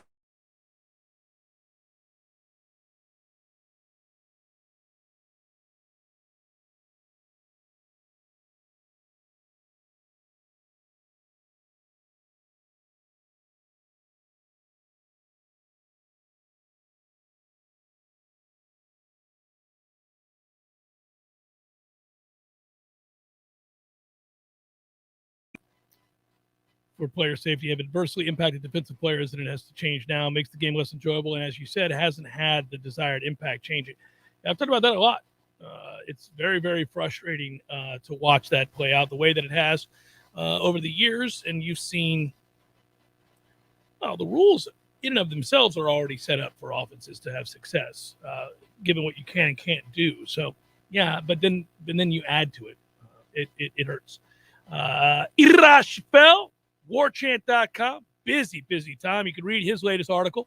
It's way past time for FSU athletics to get strong leadership. Posted to the website today. Good read. A lot of good reads there. You want to check on that. You want to read that. You want to read about Randy Shannon on the road recruiting for Florida State. Michael Langston updating all the stuff with recruiting. And, of course, the latest in FSU's AD search. We welcome him now. What's up, brother? How the hell are you? I'm good, Jeff. How you doing, man? I'm doing great. It's a busy time. Appreciate your work as always, brother. I think everybody is waiting hour by hour to see whose name goes in the portal, what other candidates are coming in here, and as far as what players at Florida State can poach from other programs, as well as can they secure this recruiting class, and then, of course, the AD situation. Does this look like it's going to be resolved a lot sooner than later, right? It looks like, this announcement could come as early as what, this week? Yeah, I think so. And I think the fact that, if it is Vince Tyra, which is what we expect, it's, their board of trustees is meeting today. So it could be there's some resolution out of that. Maybe there's an announcement tomorrow. Mm-hmm. People, again, it's kind of the foregone conclusion that that's who it's going to be. But, we don't have that definitively, and it doesn't sound like anything is officially done yet. But, yeah, I would think it'll be sooner than later and possibly as soon as – my guess is it wouldn't happen tonight, but maybe as soon as tomorrow. All right, I know you've had to reach out to a ton of sources. Everybody is scrambling to try to get as much information as possible. It's awfully tough unless you're within an athletic program to know who stood in the way and who had all the power and who was responsible for what. But I know my sources tell me that in terms of if it is Vince Tyra, that you're getting a guy that's very corporate, good at raising money, he's a smart guy, good speaker, great with leadership, has vision. This all sounds like stuff I'd be excited about. You never really know if it's going to work out with an AD. There are very few slam dunks, but those are good descriptors. Yeah, they would be. It's funny though, man. Like part of what happens now with social media, and look, man, I don't know this guy from Adam. Me neither. Like you said, you talk to people. I've talked to people who cover Louisville, and I've talked to some people who know people that have worked there. Yep. And I think he's obviously a strong business mind. He went in there and kind of cleaned house a little bit at Louisville, and made a lot of changes and wanted to get in a new direction. And I think for the most part, there's no glaring problems with what he did at Louisville. The only, from a perception standpoint, if you go on social media, a lot of their fans were not happy with him. A lot of their fans didn't think he was a good hire in the first place. He didn't go to Louisville. He went to Kentucky. That's probably something that's always going to be a little bit of a hang up for him. Look, he went out and hired Chris Mack, which is a huge hire, and it hasn't been a huge success so far. So that's one thing. Scott Satterfield hasn't been as successful as they had hoped in football, but that wasn't his hire. He also hasn't made a change there. So that's something that people, some of their fans are frustrated about. But I haven't heard anything that's tangible that, this is why this guy would be a bad hire.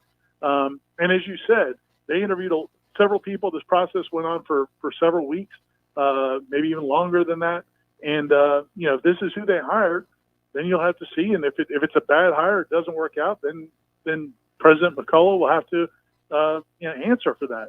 But I think right now, I would encourage people, just to be open-minded. They're going to hire who they're going to hire. It doesn't make sense to trash them ahead of time. Wait and see what happens. Well, and again, I think for the most part, and this is not even insulting, I would say this about me or you or anybody else, that even those of us in the business talking to people behind the scenes, it's hard to know whether or not an AD is a good fit for a certain university, right? Their overall acumen for the job, their skill, all of that may be very much in play, and they know what they're doing, and it doesn't work out for whatever reason. Other times, guys have had difficulties elsewhere, and they get a fresh start somewhere else, and they do exceptionally well. Most of us are not immersed in that world enough to know who is for certain a good AD or a bad AD. We know surface level stuff, but again, we don't know. For example, they've been clamoring for a change at Louisville because they don't like Satterfield. They don't feel like this has worked out. Well, maybe he wanted to make a change. That is the rumor, that he wanted to bring Braum home from Purdue and bring him back to Louisville, but that he and the president don't see eye to eye on that. How much of that is true, I don't know, but that is certainly circulated out there. Exactly. And one of the other things that, again, that comes out of things like this is people say, well, I know somebody that works there and they don't like him. Well, it's like, yeah, okay. I know a lot of people that work for good bosses that don't like them because the boss is demanding. So it's impossible to know exactly, to your point. I think what is encouraging about this, and this is what I kind of wrote about in my column, is whoever it is, whether it's this guy or whether it's somebody else, maybe he decides to turn it down at the 11th hour and they hire somebody else. Whatever it is, I just hope for the first time in 15 years or longer that Florida State can have an athletic director that people can rally around, that people in the department know he's the guy whose vision we're chasing, we're pursuing, gives them purpose every day at work. And just because that's where you get good work. I mean, people for the last, how many years, decade or longer that we've been on social media, how many people have complained about the social media presence from FSU, or complained about the marketing for FSU, or complained about the operations at events, or whatever it is. How much of that comes from people not feeling empowered in their jobs, people not being happy in their jobs, people not being inspired in their jobs. So if you get somebody in that position that can lead and provide real leadership and vision, that could make everybody else perform better, which would help your university. So to me, that's the biggest thing, is if they get somebody that is a good operator, can raise money, can be a good leader, and empower people underneath them, I think then Florida State's going to be heading in the right direction. Yeah, we all know the importance that the AD sets up the coaches set up the players. All of this has to be from the top down, buttoned up, in order, pulling in the same direction. Florida State's never really had a chance to do that since post-Dave Hart, in my opinion, for a variety of reasons that are well documented that we have certainly talked about. Now let's go on to the field of play where these changes are happening rapidly. We're looking at what Miami's doing with Cristobal and Radakovich. We're looking, obviously we know what Florida just did with Napier. All this affects Florida State to varying degrees. We're going to watch LSU. We already saw with LSU, I should say, with their hire of Kelly. We're watching what happened with Britt Venables leaving Clemson and going to Oklahoma. So in your eyes, big picture, what is this shook out to be? I guess in your mind, how is this negatively affecting Florida State, or is it great to be in the position Florida State's in? What are your thoughts on those particular hires? As to me, it reflects on what Florida State's capable of moving forward, or at least who they have to fight with. Let's put it that way. Yeah, man, I actually think Florida State's well positioned, in a lot of ways. I mean, I think what's happening at Clemson can only be seen as a positive. Not just Dan Radakovich leaving, but Brent Venables leaving. It sounds like Tony Elliott's more amenable to look for a head coaching job right now. We obviously know Clemson was not the same team on the field this year, so that program seems to be losing steam, which is a positive for Florida State by no question. You look at the change at Florida. I think Billy Napier is probably a solid hire. I think he's probably similar to Mike Norvell, but I don't think he's a guy that's going to come in there and just blow the doors off of everybody. I think he's going to be a guy that's going to need some time to get that program, because I think he's got a lot of work. I think Dan Mullen lost control of that locker room. I think we saw it in that game when Florida State played down there, and I think that's what led to a lot of their problems this season. So now, you may have a coach who has to come there and really rebuild it. Even though the talent is there, he may have to kind of rebuild the culture. So I think that's a positive for Florida State. And the Miami situation is fascinating. It's going to get a lot of headlines, and everybody loves the idea of people going out and throwing money at a problem. I'm not sure how sustainable that is. I'm not sure how all that's going to work. And so, we'll see. They're going to get all the headlines. They're going to win all the news reports over the next few weeks, next few months. But I'm still curious about how this whole process, they've gone with this ad hoc hiring committee of all these big boosters, and you got Dan Lebitard and his people, and everybody else is involved in this situation where they're trying to throw all this money and fix their problem. At the end of the day, I don't know how easily that problem is fixed. They still have the same facilities. They still have the same challenge with every school in the country, from Alabama to Clemson to Georgia to everybody, Ohio State, coming down into their area to get players. Mario Cristobal can't just shut all that down. And they also have the problem of, just the overall infrastructure and the commitment to athletics. Just because you have some boosters now who are throwing money at the problem, that doesn't necessarily mean you fixed all your fundamental issues in that department, in that school. So I'm not convinced that Miami's fixed their problem. I appreciate the fact that they're trying to. But yeah, I think Florida State's really well positioned. And I think as long as Mike Norvell stays on task, and if they get this new athletic director or whoever it is, if it's been Tyra or whoever, and they come in and FSU does what they need to do, I think they're really well positioned. I'm just curious, your thoughts. I guess two things you and I got a chance to talk about on the Smash. Folks can go back and watch the Sunday Smash on Warchant TV. It's posted from last night. But for our listeners here locally, radio, and then those tuned into the show today on Warchant TV, your thoughts on what it means that obviously Randy Shannon was out recruiting. So for Florida State, obviously one would think then now he is in position on the staff as an actual coach, not an analyst. And then secondly, I guess your thoughts on what the loss for Florida State basketball over the weekend represented to you, like where this team's at, how far do they have to go to look like a team that's going back to the NCAA tournament? Because right now people begin to get a little nervous. This doesn't look the way it has the last 3 years. Yeah, no question. As far as Randy Shannon goes, man, I think it's a really positive step that it sounds like. I mean, if Chris Marv is leaving, he's pursuing some other opportunities. If Randy Shannon can step into that linebacker position or whatever position they come up with, they coach linebackers, I think that would be a really good thing for Florida State. I thought Randy Shannon was beneficial to the staff during the course of this past season as an analyst. He's a very good recruiter. I think he fits in well. I think the coaches like him. He likes them. He and Odell have gone way back. They have a great relationship. So I think all that's really positive. I don't know that that's a done deal, though. I think that, other schools are going to pursue Randy Shannon. And if he decides to take something else, that's still, I would assume, a possibility. I don't think he signed anything with Florida State. If that happens, then they'll still have to fill that position. But right now, I think it's a really good FSU's in a good position with Randy Shannon. As far as basketball goes, man, that's a bad loss because it's going to be one of those losses that could hurt you down the stretch come tournament time because it's a home loss against a team that we don't think is going to have a great season. And now, again, some of the challenges that we were concerned about have not been fixed, and I think they're fixable. The good news is I think they're fixable. I think if you can get some of those veteran players, Polite and Wilkes and Raekwon Evans and those guys to settle into roles that they can do, I still think this team can be a really good team as long as those younger guys can step up and fill the needs the needs that this team needs them to fill. But obviously, man, it's a work in progress. What we do know is if those older guys are gonna think they need to be carrying the load, right, this team's not going to have a lot of success. There needs to be some reckoning there on their part, and then the younger guys have to step up and fill those roles. Thanks, brother. There's a lot to cover there. Everybody go check it out, warchant.com. Ira will have the very latest on the AD search, and, of course, the rest of the staff contributing all throughout the week as we learn more world of recruiting, transfer portal, etc. Be good, man. Thanks, Jeff. See you, man. Yeah, take care. I would say that I am concerned, just to put a ribbon on this here real quick with Ira, I am concerned that real money is stepping to the table to help Miami for the first time in a long time. That is disconcerting. A lot of problems, I agree with those who pointed this out. A lot of times, a lot of money can solve problems.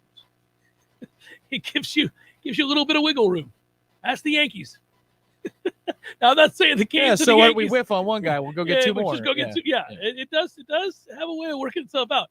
But then again, I'm biased. I'm somebody who wants to see no progress for Miami. I want to continue to see them struggle.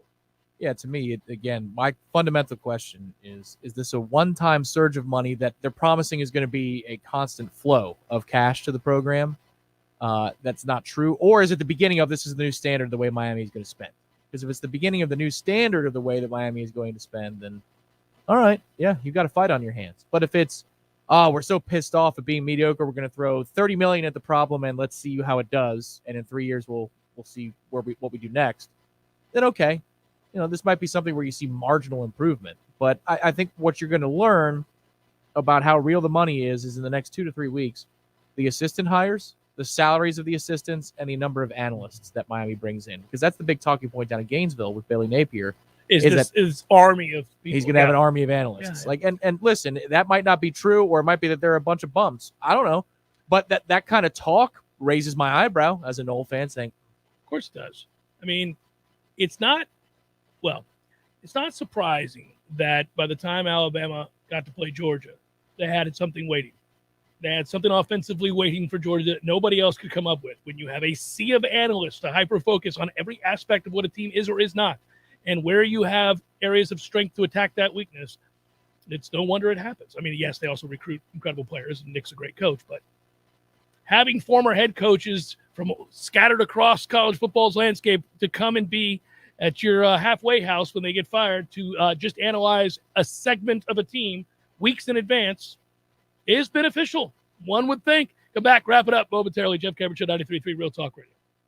Are you stumped on who to call for fast and affordable crane and tree service? With the largest crane in the Big Bend area, Deep South Tree Service is a cut above the rest. Call Rob for a free quote, 877-TREE. Deep South Tree Service. Our roots run deep. If you know me, you know how I feel about supporting local. You also know that I love dad jokes. So it really bugs me when somebody I know calls anyone other than Paul's Termite and Pest Control. This year marks 50 years that Paul's has been servicing our community as a family-owned business. That really means something. All treatment decisions are made right here, not some corporate headquarters 100 miles away, but right here. Local knowledge means they know exactly when and how to beat certain issues that are unique to our region. All decisions about North Florida made by North Floridians, and being local doesn't always mean small.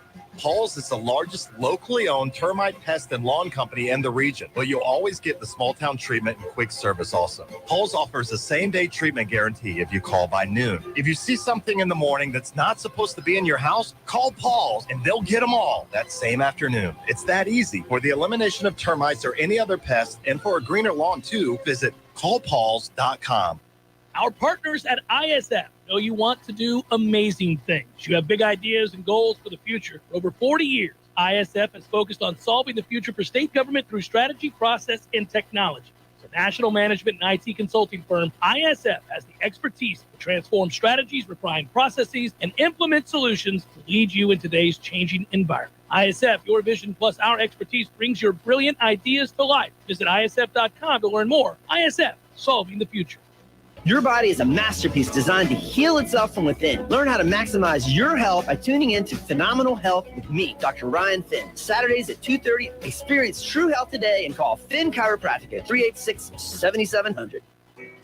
Hi, I'm Jeff, founder of Which Superior Sandwiches, and I'm here to tell you about our signature witch, the Wicked.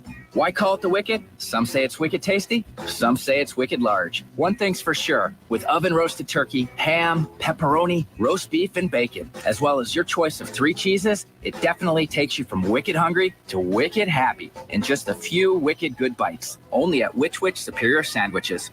On Wednesday, the Wicked is just $5. 5 meats, 3 cheeses, $5.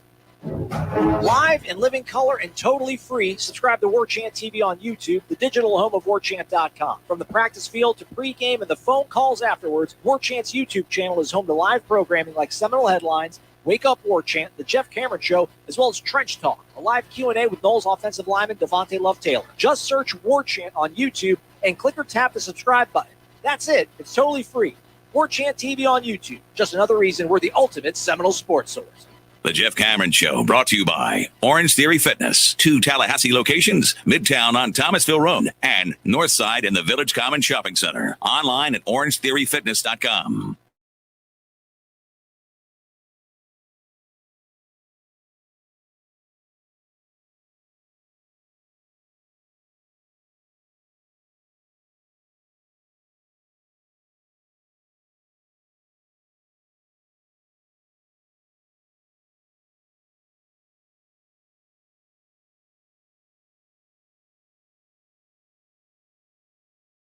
Look at it. Go by player parlays, game props. There's a lot of goodness out there in terms of total touchdowns, rushing yards as well. Did you get your money out of the local sports book? I did. Good for you. I pulled my money in the nick of time. I also got very lucky because I had a 3-team, 6-point teaser pleaser that was dependent on the Vikings. And the other 2 legs hit. Of course, we know the Vikings choked and lost to Detroit in the last second. I would have lost my money, but instead they had refunded it to me because... Oh, they did? Yeah, the time was up. Okay. Yeah, so I got it all back. They're like, sorry, can't take your bet. We knew we took it originally. You get it back. I would have been furious had I won that bet, but it worked out for me. Last I checked this morning, I saw where you could get Josh Allen over/under rushing yards for the game. If you want, cue it up. I'll do the read, baby. Hey, Big Daddy, having some red Russians tonight? We'll know in about 47 seconds. To an open wing. It's picked up by Dowdy, an empty net. He scores. Hot damn, Big Daddy's done it again. Red Russians all around, Teddy. All right, Big Daddy. This segment, as always, brought to you by our good friends at North Florida Payroll Services, locally owned for nearly 15 years, offering payroll and HR services, including full online applicant onboarding and integration into payroll. Save your company money and headaches today. Head to northfloridapayroll.com. Yeah, last I saw, you could get it. Check around, shop around, always, as always. Find the best values for you. But 34.5 yards rushing for Josh Allen. We're going to go ahead and take the over on that one, my friend. We are taking the over rushing yards for Josh Allen tonight. Inclement weather, windy weather, cold weather, not conducive for throwing the football. Run, young man, run. Simple bet. Patriots, money line. Straight up winners, wrong team's favorite. Plus 120 on the money line. Take the Pats. Yeah, it's a fun game. It should be a fun physical game, like you said earlier today. I like it. Everybody likes this game. I am with you on that money line, though I did see also 7.5 rushing attempts is another number that I like. I took the over 34, 35, depending on what you're looking at rushing yards for Josh Allen tonight. I think he has to run around for Buffalo to have a chance to win the game. And then that total on rushing attempts was I saw it at 7. I saw it 7.5 in a different book. I think you're right. Yeah, the wind is supposed to settle a bit in the second half, but it is sustained winds at 25 miles an hour to begin the game tonight with gusts in the 40-mile-an-hour range. So, I mean, you're talking about if you want to play totals, the over-under was at 41. I'm sure that, Vegas and the like have already adjusted the number enough. But in the first half, at minimum, I'd say a field goal over 40 yards is a really, really tough proposition here to make. Totals at 41. Patriots are plus 120 on the money line to take them straight up to win the game. You're right. That is a very good pick there. You get plus 100 if you just take the plus 2.5 there. But you're right. I take the plus 120 and ride. Even independent of it, if you take a look at the trends this season, road teams are winning at a greater clip than they have in a long, long time, which you would think that would happen during COVID and not after COVID. But road teams are winning a lot. And the Bills' one feather in their cap for the last month is a win over a Saints team that's not good at all. The Patriots are beating good teams, and the Patriots are dominating teams. So who is trending to be the better of the two? The Patriots are not flukishly in the first place in the AFC. They're in first place in the entire AFC in terms of seeding. That's crazy, but they're doing so by playing good team football. By the way, to answer your question earlier from today, just a couple, NFL notes. We wondered why it was Joe Brady got fired so quickly. We thought something must be amiss there. They don't really have a quarterback. Tough to recall much. You can't fire him because Sam Darnold sucks, yeah. Or that Cam Newton sucks, or anybody. Right, yeah. But Matt Rule had to reiterate today and said, nope, Joe Brady being fired was purely a football decision. There's nothing fun, no funny stuff. We just didn't think he was any good. He fired. He didn't say that. That's if you say it's a football decision. If you say it's a football decision, you're saying you're not a big fan. Well, that's on you for making the hire then. If you hired somebody who would be that poor at his job, Matt. Matt would disagree. I wish him the best, and I'm very grateful for his time here, as we said. Yeah. I love the very grateful. Very grateful. Yeah. I'm so grateful Not for a his little bit. I'm very grateful. He's done a lot to get us moving in the right direction. So much so we fired his ass. So who's going to be the first head coach who gets it? Maybe Lane Kiffin will be the one who's smart ass enough to put very in either italics or bold type. I'm very grateful for his time. I always wish, and they never do it. It can come back to haunt you. It's bad business to do it. But clearly Matt Rule was not pleased with Joe Brady. You fire an OC. You have no quarterback. You're not going anywhere the rest of this year. Your team stinks.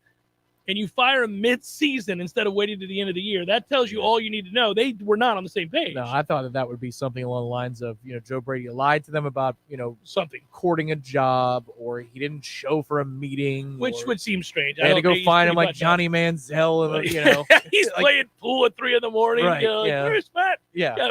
Where's Joe? What happened to Joe? We were having a meeting this morning. Otherwise, if all you have to work with is Sam Darnold and Cam Newton, and you're going to get fired for a football decision, that's a toughie.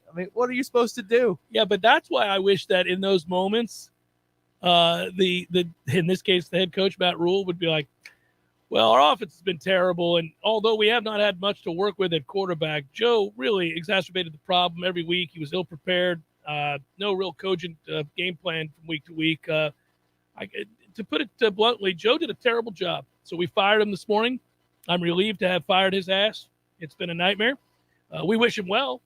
Maybe this will serve as a wake-up call to Joe to get it together, but he's no longer welcome here, and we're moving on. Sounds like creative differences. Because isn't Rule an offensive guy by trade? I believe he is. I could have that wrong, but I thought Rule was an offensive coach, so maybe they just didn't get along. But if Sean Payton speaks the praises of this guy, and Sean Payton is the golden god of NFL coaching, one would think. Well, and obviously Matt did a fine job at LSU in a way that saw record. What did I say, Matt? I said his name again. Yes, he, by the way, if you're wanting to know more about Matt Rule and his background and his assistant coaches' jobs and everything else in between, he was a linebackers coach and a defensive line coach. He's a defensive guy. No, I had that backwards. I just wanted to double check. I thought he was defense, and I was like, maybe Tom's right. I'll double check. But we got it right, buddy. All right, that's it. That's all. Good work out of Ira. Good work out of Director Matthew, as always. Good work out of you, Thomas. And for those that tuned in, we do appreciate it. You guys Thomas, be well. I'm in trouble? No, you're okay. All right. Have a good day, everybody. We'll talk to you tomorrow.